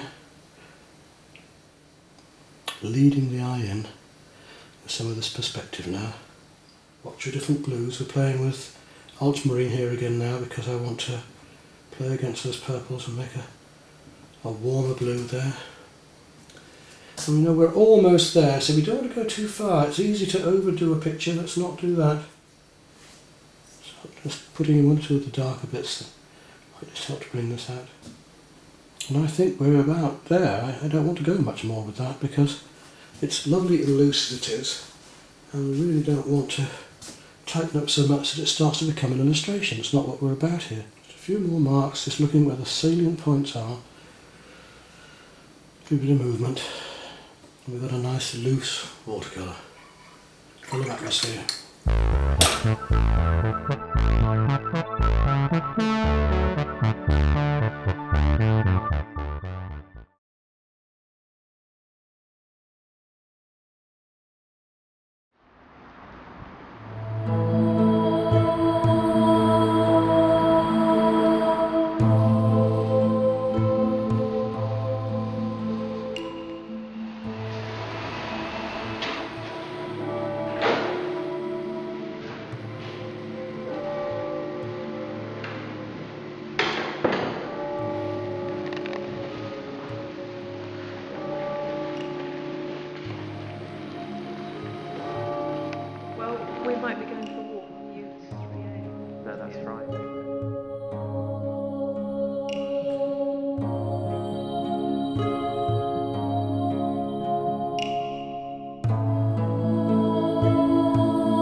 This view of the church is a very good example of one-point perspective, of single-point perspective.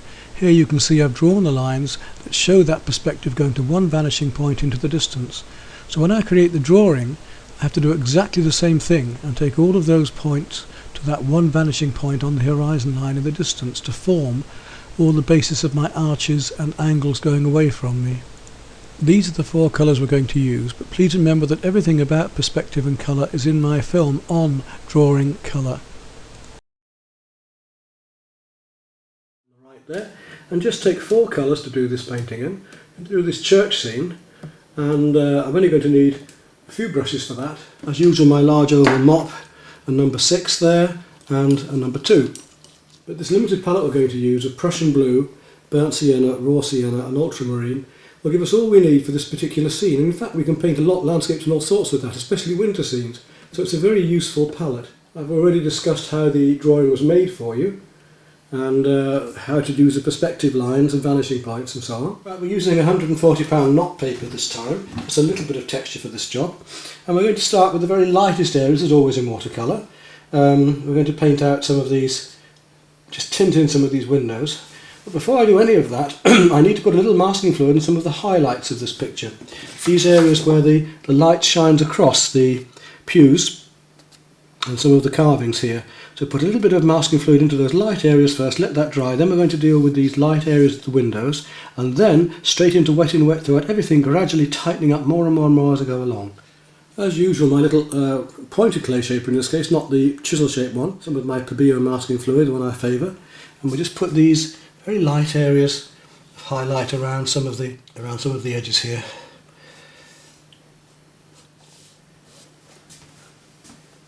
That should do for now. You can see these light grey areas here which have now got the masking fluid on them, so it's easy to see what we've got. The masking fluid is not totally dry. I'm going to make a start on these lighter windows. First of all, I'm going to just put some water on, just clean tap water.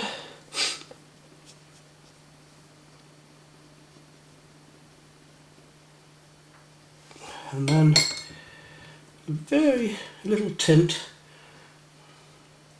of the ultramarine now, and then we'll put some colour into that.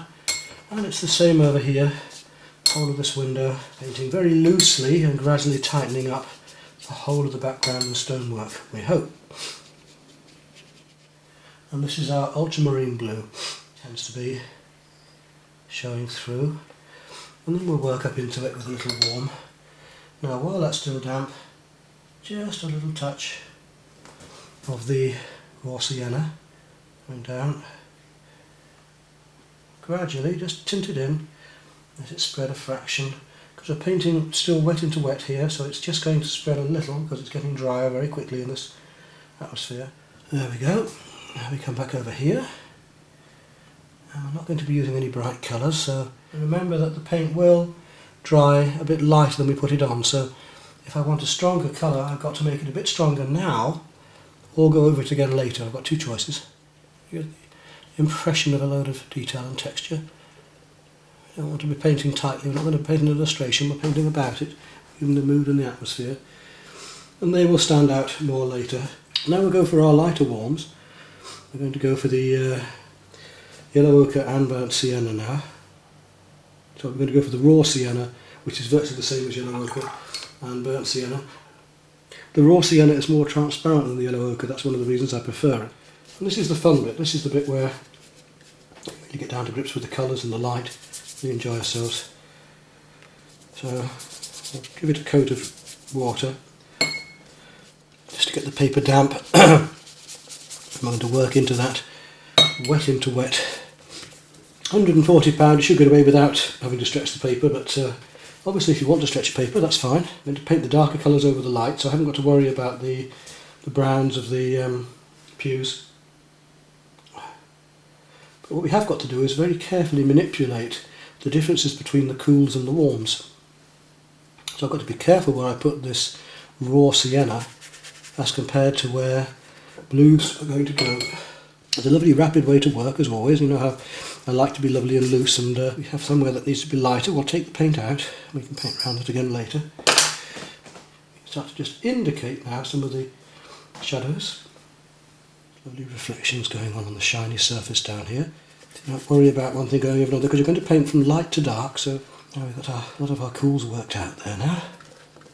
Alright, now it's time to start to add some of the warmer browns. I'm going to mix a little bit of the burnt sienna now, and just start to add that where it's necessary, and some of these cooler ones and shadows. While it's still wet, we do need to do this while it's still wet into wet, and if you won't want hard edges yet, not at this stage. Touch that texture in there and just blend a little bit in, dabbling it on here, get the feeling of the stonework. Look at these lovely effects we can get, which are very stone-like. And playing between the warm and cool of the reflected light on the stone. We can come in more detail a bit later. Let's just establish the architecture first and the colours. Look at the lovely colours that gives, just using just a couple of colours of paint. Look at the shadows before we go to our real darks, which we haven't done yet. I'm just doing the light tones at the moment, just glazing in. I'll let these dry off deliberately shortly. I'll try and keep these areas wet because I want to drop more darks in yet. Okay, so we've got our basic tones, the underpainting in. Now we've got to start working on some of the darker colours. We have to be just careful where it's going to go because we don't want to make it too strong at the start. We're gradually building this up. Like I say, I just want to indicate textures and details at the moment. These lovely warms that are going with the Prussian blue. We don't need a very fine brush a lot of the time. We can get away with using the edge, the blade of the brush, or to paint these pillars very loosely. I don't want to get into lots of silly detail. You can begin to see a little bit where the masking fluid now is showing through and how it will work later with the highlights. We're not going to get into too much detail. Keep it simple. If it's warmer somewhere, well, we can put the warm in. Gradually darkening it up.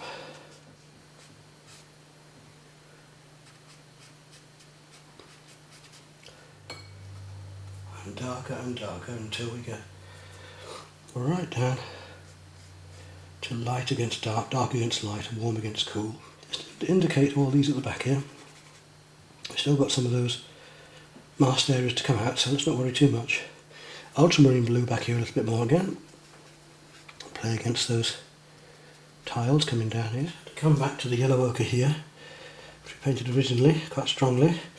Get those flowers. Remember, it's only raw sienna rather than yellow ochre, and if I put a little bit of blue with that, it should give me a kind of a green. And it's almost time to come down to our smaller brushes now. So put a bit more of the darks into here first, so a much stronger pigment is needed here to pick out these darks. I'm really using quite strong paint now, and putting in my very darks, just loosely tickling them in.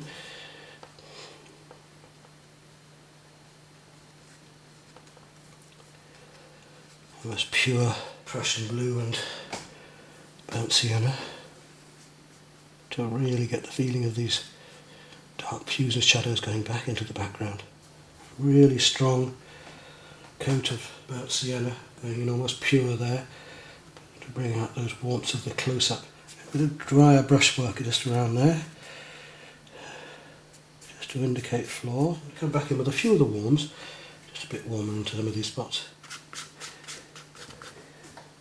So I drag the brush to get the dry brushwork there. A few strokes here and there can indicate and mean so much. There is some kind of a painting on the wall there, or just indicate there's something there. Don't have to be square or anything else, I haven't bothered about that. Now that's our basics done, so if I come back into it now in more detail, first of all we're going to let it dry and then we'll come back and get off the masking fluid. So hopefully the masking fluid will be dry enough now to move. So if I take my handkerchief and rub it away, because I prefer to use a cloth than fingers normally because it tends to grip the masking fluid better. Right, well we now have our masked areas removed. We'll come in now with the golden area here for instance and Some of these other highlighted areas which are a bit warmer maybe. These want to be just tinted down a bit, just indicating some of the stonework, and where things are a bit darker on the window. Now the paint has dried, we can go back and put those in.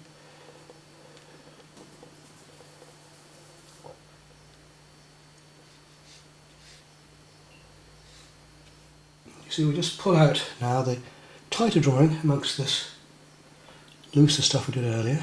Just one or two salient points that are important, especially where the eye is led to.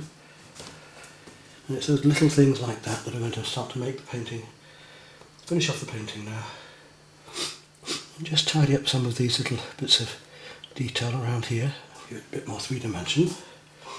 Come back again to the ultramarine blue, because we've got some quite strong colours here that we still haven't really finished. Just indicating a few details just to finish off. These darker lines underneath. A bit more detail in places. Just indicating it all again, we're not into all the detail.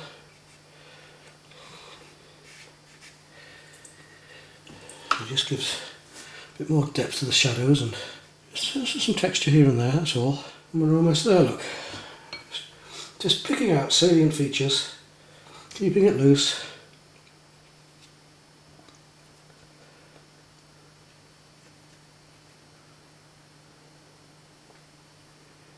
Impression of the church, that's all we're doing.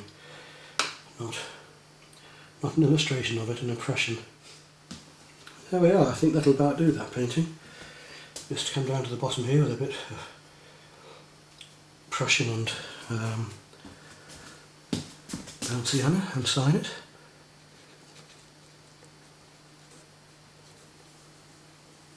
Nice and loosely as well.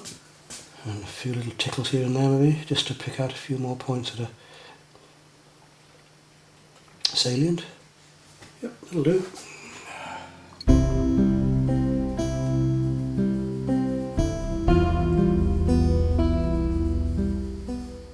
At this point I realised I'd left out the white paper on the lectern and it had got rather lost, so I went back with a bit of white gouache and just briefly painted it in.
And then of course we can go back over with our lighter colours.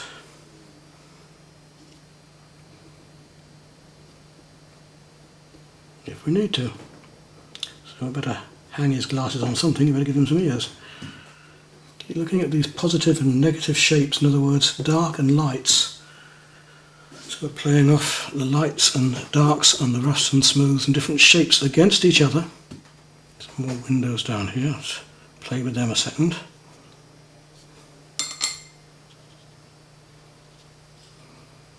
Take some paint from somewhere else and put it in. And then go back to the window frame. Just flick some in.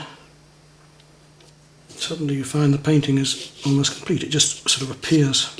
But you have to know when to stop as well. I think we're almost there now.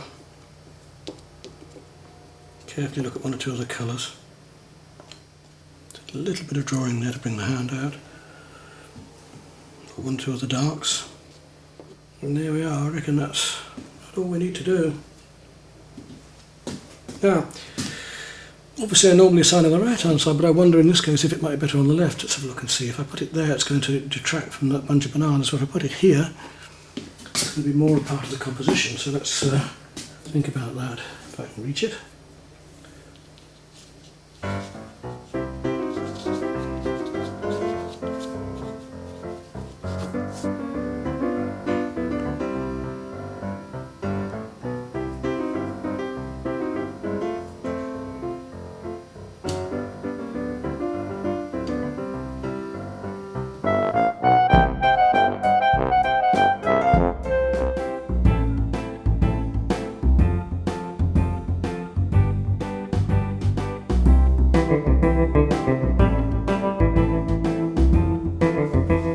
This time we're going to do one of the market scenes and we're going to use the acrylic inks.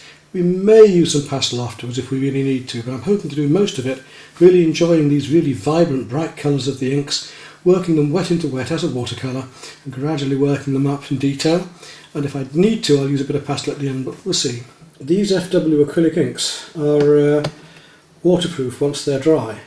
So whilst we want to work wet into wet, we have to keep them wet, and we may need to use diffuser or spray for that. Something for instance like this, which you can spray by just pressing it. I'm going to work with my over mop at first and keep my water fairly close by. Still, as in watercolour, we're going to use the lightest colours first. Let's look at this lady here. With the acrylic inks, if we use them thinner, they'll become transparent. So let's have a look at wetting the whole of this lady's coat, just to paint it bit by bit with a very thin coat of turquoise first of all. Then I'm going to drop in a little red into that very thinly. You see how strong the stuff is, it's very, very vibrant. Brush that right out using a rough paper, the £300 rough again for this one. Very often when I'm using acrylic inks and pastels I prefer actually to use a knot paper, which is neither here nor there, not here nor there, it's in the middle. But in this case we're going to be using the rough because I happen to have some left over and I want to use it up. So there we go. Wet into wet, paper's at a very slight angle, so let the paint bleed out and spread. And let's get fairly abstract effects with this. So once that's dry, that'll be that. We won't have to do anything else with it. So we'll just let it dry a little bit at the moment, and then when it's on the way to being dry, we'll work in some more colour just at the right time. We have to be very careful about timing with watercolour. Just lift a little bit out of the back here. While it's still wet we can do that. A couple of these bits want just lifting out a bit. Now, what she's drying off, I'd like to have a very thin coat of that red going down into the legs actually. So I'm going to just drag this paint down, these inks down, across the trousers as a base undercoat to drop in some purple in a moment for these trousers. And there we go. Now, down to that, I'd like to drop some purple. It shouldn't spread too much upwards because the paper's on a slight tilt downwards. That's that. And into that I'm going to drop some Prussian blue to be much darker in the shadows, and look at the lovely effects we can get down the shadow of that leg there. I might even use a little bit of black in this painting because I don't normally, use black, but I really want to make the colours sing, and I think a little bit of black in this case would do just that. It will help to give a bit more advanced colour, to a bit of shadow under there as well, under that arm, while I've got the colour going. Now if you find it bleeds too much, then lift it out. Just lift it out like that around there. I'm going to make a really colourful piece and enjoy painting very loosely and fairly abstractly to get the feeling of, to base it on the feeling of this market in devices. Couple of creases going on under there, and we've got her coat. I may decide just to give her shoulders a little more tone by just blending a bit more here like this. Right, acrylic inks, very, very strong colours then. Now let's look at this figure here. As quick as that. And that figure I want to put on first a thin coat of cerulean before dropping the much stronger colours in. Browny blue. Let that come down. Lovely colours that we can get really vibrant. So we're playing with the abstract effects of watercolour in a way, of wet into wet, but yet still using a much brighter, more vibrant, stronger colour of the inks. Then into the Prussian.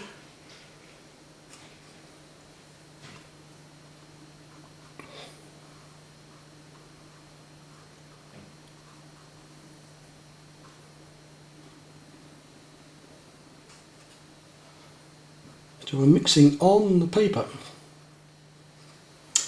This figure back here, we'll have a bit of fun with him. Let's paint that Prussian very thinly.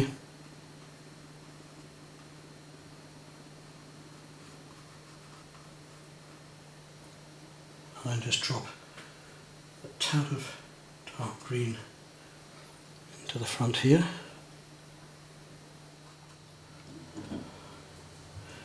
So this guy's got a mid-grey t-shirt on as well. We'll try and do it just in a couple of strokes each time. We'll use the grey for his hair too, and this one too. Just thin that down a tad, because it's almost white, and he'll want some stripes over him in a minute. We'll whip his t-shirt in.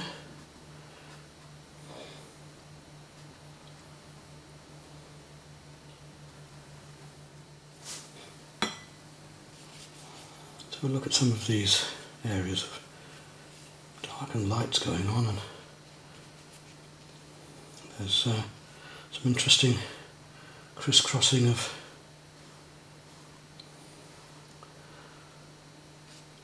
supports and stanchions, beams and things here in the vaulting of the tent.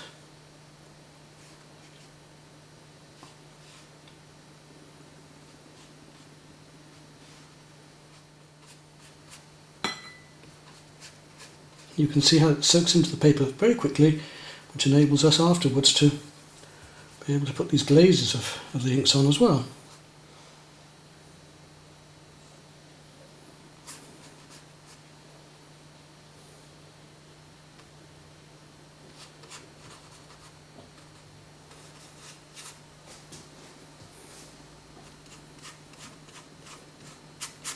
And with the rough paper we can do plenty of dry brush work as well. If we paint the right colours in the right shapes in the right places, like a jigsaw, this thing should gradually appear.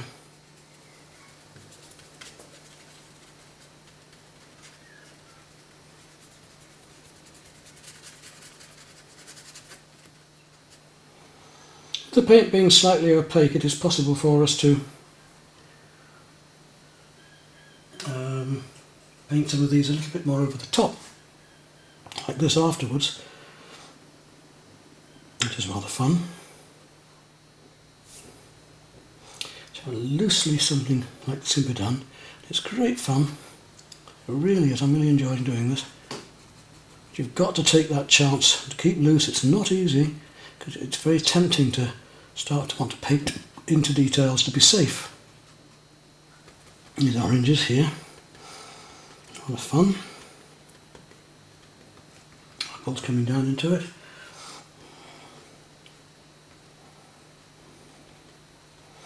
Now we're getting all the beautiful brightness of this marketplace without having to go into painting every apple and every plum and just by enjoying the colours and painting them approximately.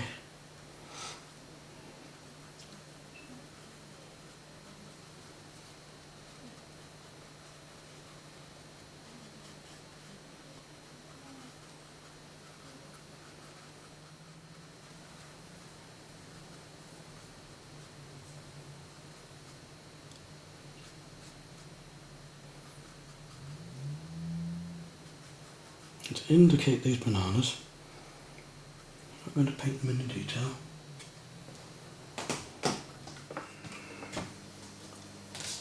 So we're gradually building this up like a jigsaw, piece by piece.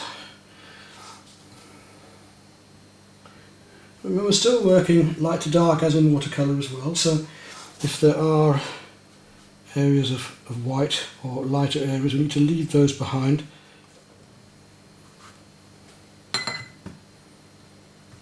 Some of these colours it is actually quite hard to get without having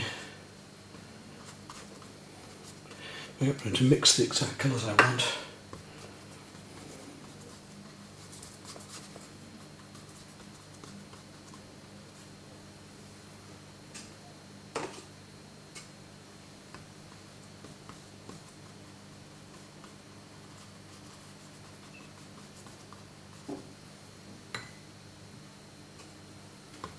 I'm having to work because these colour inks will dry, and if they dry into your palette, that's it. So you need to use them up while you can.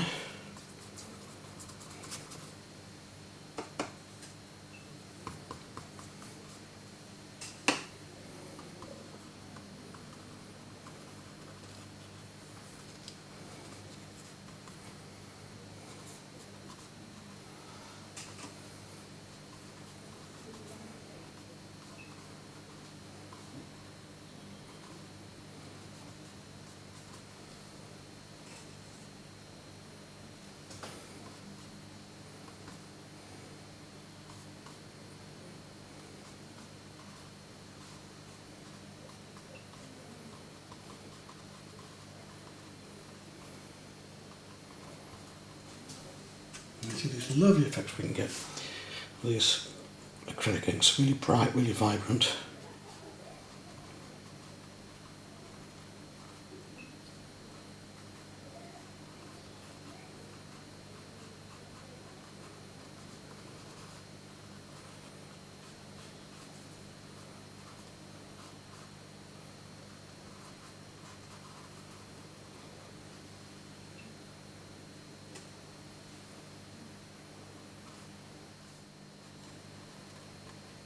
By painting all these little marks, dots and dashes, and shapes approximately where they are, I can bring out the feeling of a busy jumbled market. Now if I wanted it to be more detailed, I could work into this with pastel, but I don't know if I'm actually going to want to, because I'm quite happy with the effects I'm getting very loosely like this. For instance, here where there's a hotel, I haven't got white paint, so I just like to mark in the fact that there is a hotel there.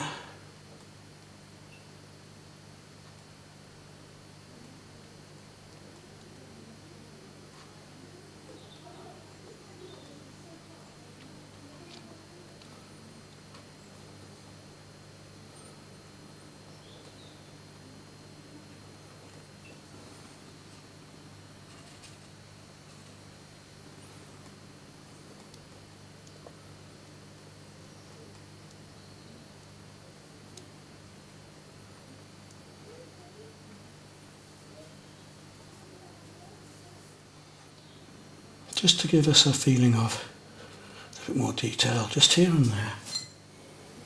And do we need to go much further? I don't think so really. I don't think we need to at all, just going to add a little bit more. Patterning in here and there to bring the lights against the darks. Right, this painting could be left as it is now, nice and loose and fluid, but I'm going to do another experiment, take it a bit further.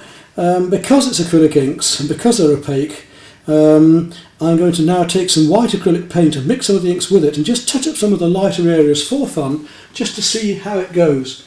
Because I think we can take it a stage further. I don't want to overdo it, but I would like to just pull some of the colours out here and see what can be done. So I'm using the pure acrylic ink now and some white acrylic to just pull out some of the highlights, bring the fruit back a bit. We've lost it a little bit with the wet into wet.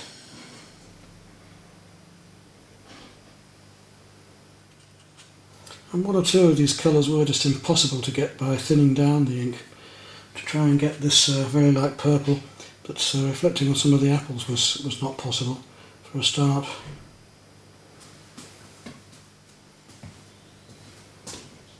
Little things like that we lost. I can just flick in with a bit of dry brush work to indicate post and any other little light areas that might just help, like the hand here. Just a little texture of the dog there. Maybe we'll just tighten up on a few little bits that have been lost. As the colours dry out, they've sunk a bit. So I need to bring them back.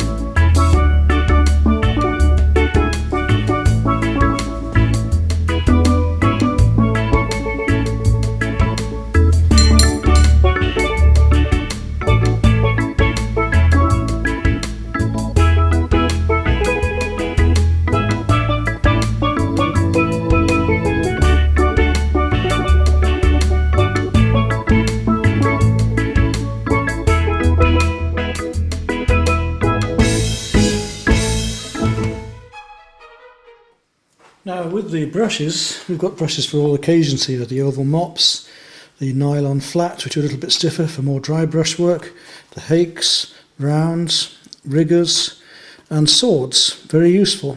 And more recently a new one to my armoury is this rather interesting little brush here which has all these bristles cut away, which would be ideal for doing grass work or textures. You can get a similar effect with the hakes when they're dry, but this is a bit more even, so it could be of use in the future. In this case I'll be using mainly cobalt violet, some of the cobalt blue I suspect, and into the yellows and greens. Chances are that on these lighter areas such as the stamens and around here I'm going to need a little bit of masking fluid as well, so I'll draw this out quickly firstly and add some of these light areas of the masking fluid to be picked up later. I'm going to do a traditional watercolour. I'm going to do these azalea flowers and I've got to put masking fluid on these areas next as I've now done the drawing. So these stamens, some of the light areas, and we'll let that dry overnight, and tomorrow we'll get down to doing a traditional watercolour of washes and glazes. Right, you can see the masking fluid is now on these grey areas, so I know where I'm going. Once that's dry, we'll start the painting. Well, the masking fluid is now dried, so we can make a start on the first washes, which will be slightly variegated, and then into the glazing over those, and we're going to work on the flower petals and gradually outwards to finish with the leaves and probably give a slight vignette at the sides. So if we want to work our way downwards so our hand isn't touching the work, let's look at these petals first, and on my palette the colours I'm going to be using most are this cobalt violet, possibly then into a little bit of the purple, and we're going to be coming round to some of the alizarin crimson, I think, and rose into that. So I've made a start here, and what I'm doing is laying on the cobalt violet thinly, and then a little bit more while it's wet, a little bit more thicker pigment of the same colour into there, and then here I've dropped in some little bit of purple. Now, if we drop the wet into the wet, we've got to be very careful. It's called controlled accident as we drop one colour into another, so how far it'll spread. If we put this in when it's too wet, or we put too much water on with our paint, it'll spread too far. If we put wet next to wet, or wet into wet, it'll spread into each other. If we have a dry or hard edge, if we have a dry edge, it'll be a hard edge that we get. So here, you can see I put that in and it's gently blending. Now, going back to this, which is still just wet, I'm going to take a little bit of rose, and I'm going to drop that rose into there because we need this pinker colour, ever so softly, just in little dots, so that they spread out gently into the petal. A little bit here, gently into here, tiniest dots, and they'll spread out depending how wet your paper is. Now, I can teach anybody to paint, and I can show them how to use these various mediums, but actually teaching you how much water you should put into your paint, when you should place it onto the paper, you can see what's happening here. But that isn't easy for me to do for you because you have to actually learn that. You have to do it to find out. There's a bit of red coming down to there, a bit of softness coming to those petals.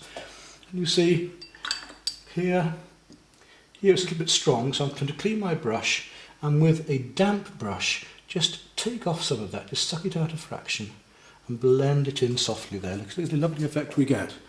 So we can blend in on something like that. Now, it still needs more work here. It still has to be a bit darker. So I'm going to put a little bit of Indian red into there. Put a little bit of light red into there, which is like Indian red, it's a sienna. And it also wants to be slightly more purple again, so... And then a wee bit more of that deep purple, just to warm it up a little bit again. It look warmer, just to make it look a bit warmer there and give it more depth. So these are the wet into wet effects, and look at that lovely depth we've got there. I can't do any more with that until it dries off more. Come back into here, and dropping a little bit more of that purple down into there, and a wee touch of that rose, just on the edges. So we're working wet into wet here where that curls round, a little bit more warmth. We can also suck the paint out. So I'm going to dry my brush off completely, come back in with a dry brush and just lift out little areas. You see how those spots are appearing there now as I lift the paint away again. So if you make a mistake, you can always come back and take a little bit out like that. You have the control that way. Now we continue to work over these. This paint here I put on earlier is now dry. Let's have a close-up of that. So, this was a wash. If we put the same colour over again, look what happens. We get a deeper colour of the same. If I put that colour over there, because I'm painting wet onto dry, it gives me a slightly harder edge. So here I'm able to start painting now some more texture into it, because I can actually, it's not spreading out, I can actually paint detail. So we can let the light shine into that. Now whilst that's wet, I can come back and into those wet areas I can then drop wet into wet. So we've got the wet on the dry to give a hard edge, then we've got the wet into the wet to give softer tones. A little bit now of my red, just down into here, my rose just going on down to the edges. Carefully, subtly, just a little bit of wet into wet, just touching into these petals. So you see how we can play the wet into the wet or the wet on the dry, and even back again afterwards, the wet into the wet again. You see a hard edge there? Now if I want to soften that hard edge, so this was wet on dry, I can come back in with some clean water afterwards and blend it in subtly. So here's your effect for painting flowers, flower petals individually. Come onto that one again, thinly, thin coat, a thin wash, all the way down into there. I want to leave a lighter area here, so it comes around that there like that, and it's a bit deeper next to it. Come in there, bit like painting by numbers, isn't it? We're painting in one shape next to another, and as I've always said, it's putting the right colours in the right places and the right shapes, relevant one to another, so the cools against the warms. We're still doing our wet into wet, subtle soft effects, dropping some more purple into there. Little touches of it, don't want too much of anything. Playing very, very gently at the moment with delicate watercolour. Delicate is the word of the watercolour, I think. You can go strong and bright, as you've seen me do with that figure painting earlier on at the school. Now this colour here should be fairly dry by now. Just test it carefully with your finger, that's right. And we want to start to pick out the individual petals more. So we'll come around that shape there, leaving it sharp-edged, just letting it blend in. Same around here. See the sharp edge we get when we paint wet onto dry. That's slightly softer, that one, because it's still a bit damp.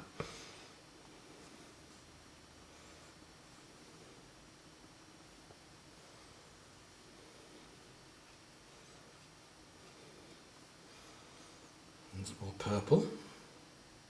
If I feel that purple's too dark, which I think it is, dry my brush again and lift some of that paint out. Suck it away, like that, you see, so it becomes lighter.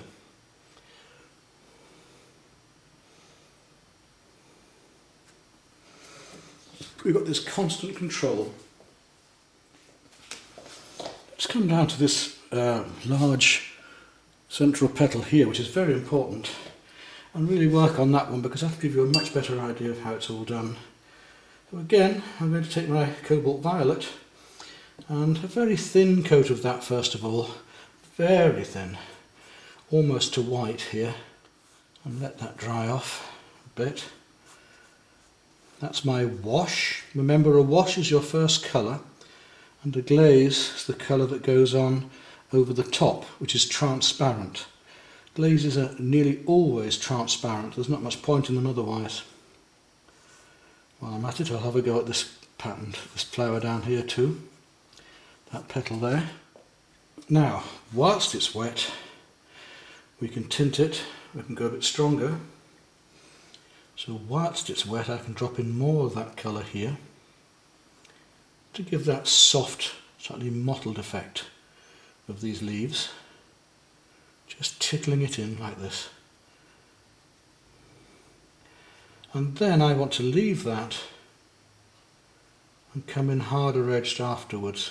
Whilst they're drying, I'll work on other areas. So as this area dries off a bit, I'm going to come down and drop in colour into these pieces, because they are separate. Now, where I've got this deep grey colour here is the masking fluid, because that wants to be very bright later against this darker colour. So here we are dropping in that cobalt violet on the surface gently.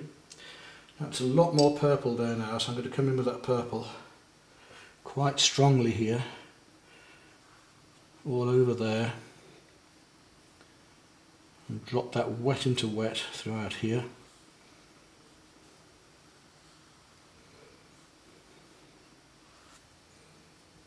Same on this petal here, which is totally in shadow.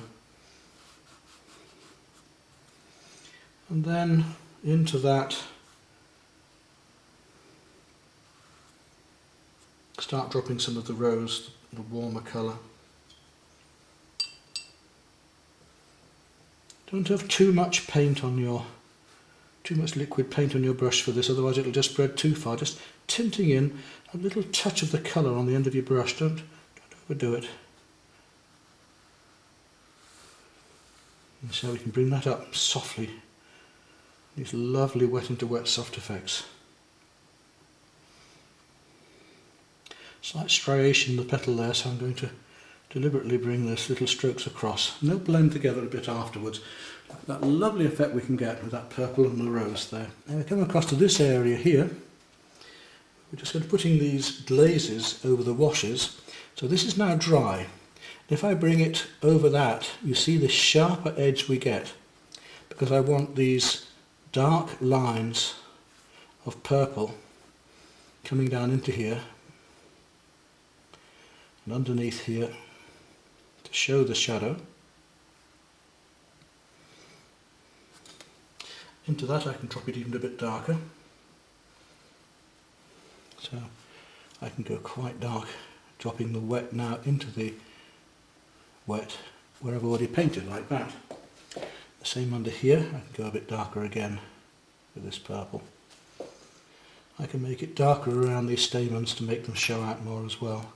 As I've got masking fluid in there, it won't matter because it'll resist it nicely.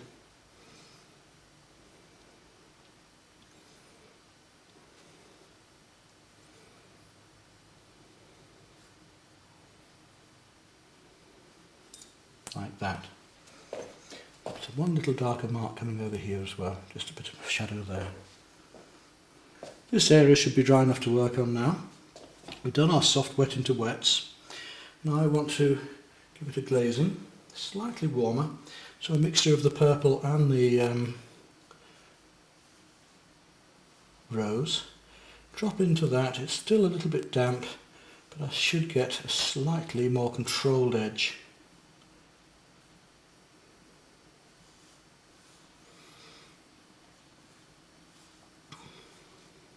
And then again, very thin wash over here while I'm at it.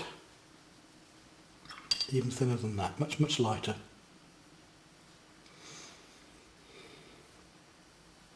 So I'm leaving that bit there because that bit there wants to be on its own, quite separate, doesn't want to blend and merge in. Right. Now let's see if we can get it dry enough.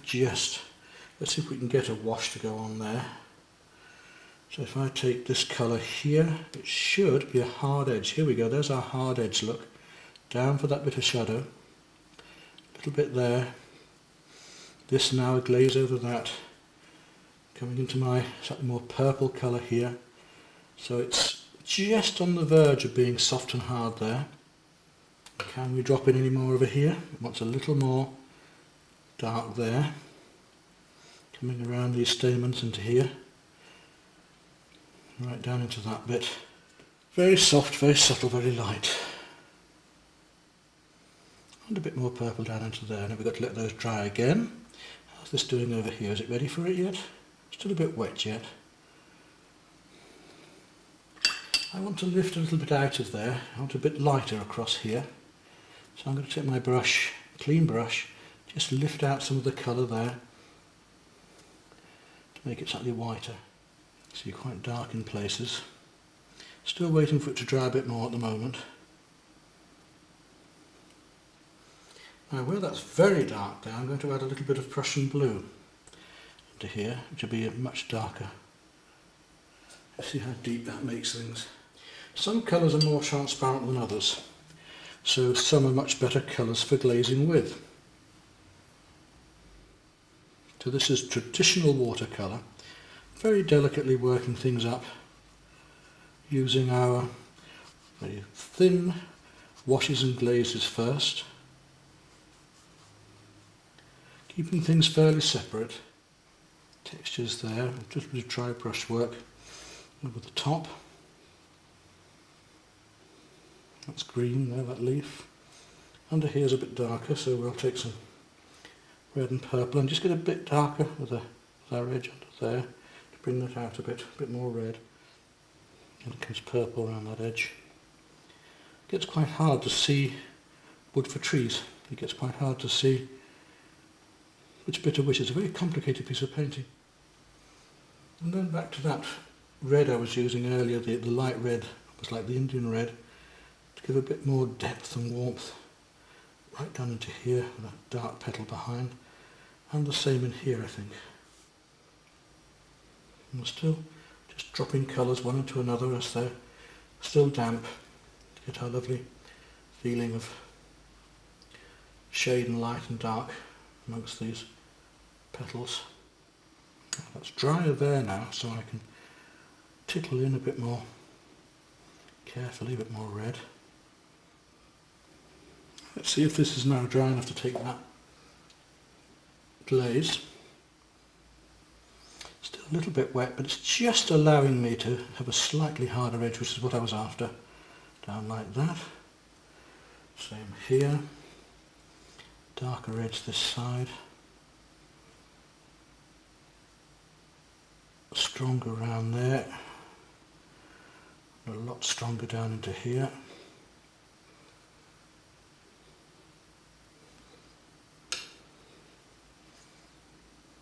Up around that petal edge, there, and a dark area that side of that.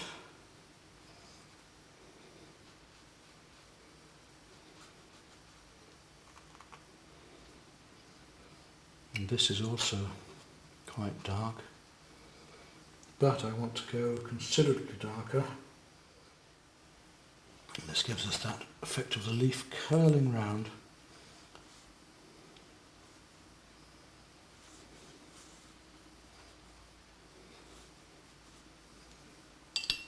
So, washing it gently on to make a glaze.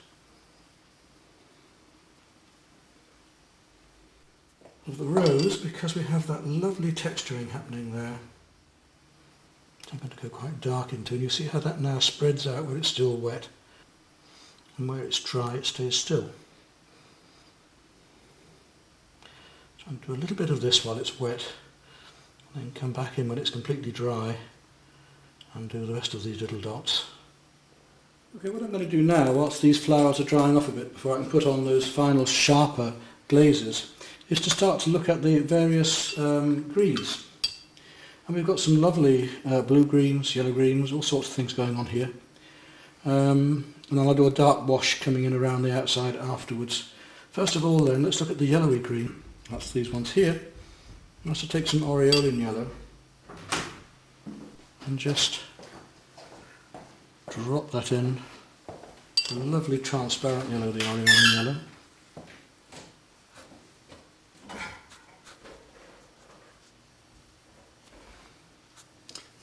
Very much you want to play these cool and warm greens now. So if I put some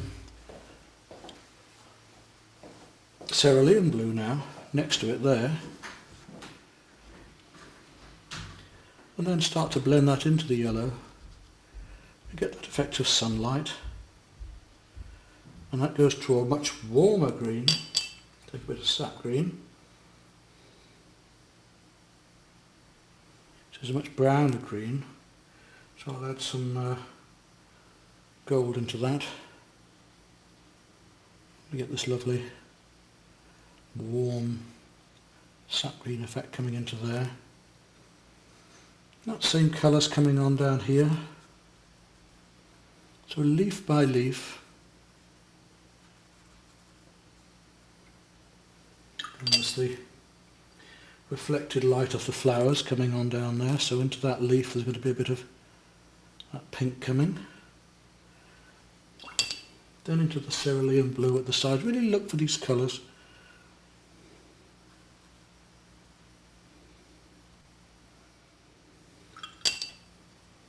Quinquedrone gold, quite an interesting colour this one. Slightly ochre-y colour. Come back to the darks afterwards. Get all your lights in first. That's watercolour for you. Playing the difference between our gold and cooler yellows. The aureolins are very cool lemony yellow. I prefer aureolin to the lemon yellow actually. There, I can now put the aureolin in, and I'll take in my cerulean quite strongly after that. Not that strongly, and blend it in with the yellow to give myself a green. So I'm marking time at the moment. I'm waiting for this other paint to dry on the flowers, and whilst that's doing so, getting in these light greens, washes over here, and then a bit of the purple and the green together. Sap green will give us this lovely dark. I'll just bring those striations of leaves through there to give the effect of the leaves. Right, dark down against that petal. Soften that, blend it right back, because I want dark to go with that later.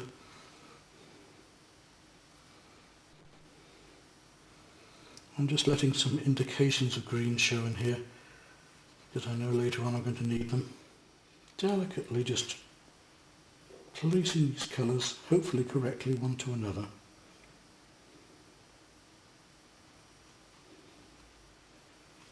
And letting the controlled accident do the work for me. When I get the darks in a moment, I think this will make more sense.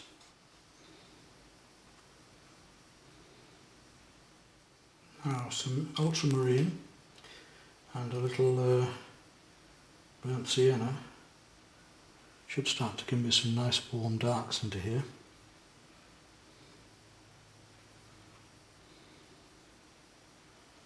Around my flower shapes. And again we'll let a lot of that happen with controlled accident.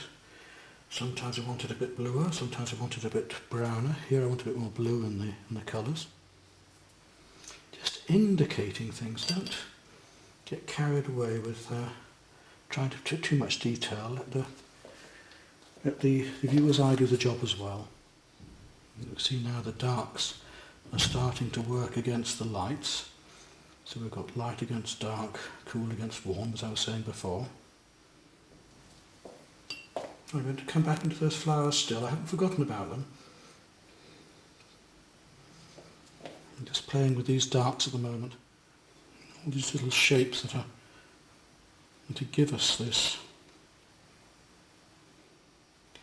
negative shapes that I'm painting in quite carefully at the moment. I'm going to come back later with some much bigger brushes to work these up.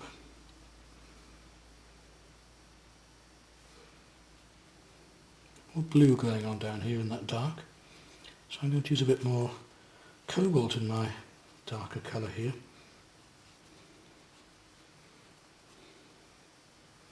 And then come into ultramarine more there. And then my browner, darker use of ultramarine and burnt sienna here.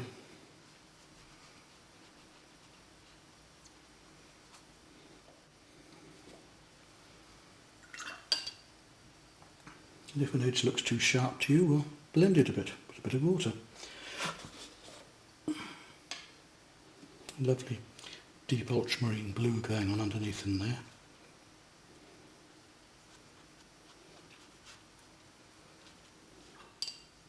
Again, back over here we need our lighter blues going on. I've yet to come back into these flowers, so not finished yet by any means. Drum gold just there, it's a much warmer colour. And down through here.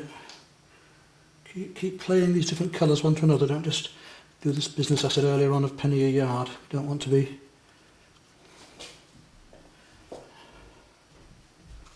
still want to be observing all the time. So really got to go quite dark in there. I'm going to add a little bit of Prussian as well to really give me a lovely rich dark in amongst these, especially just here.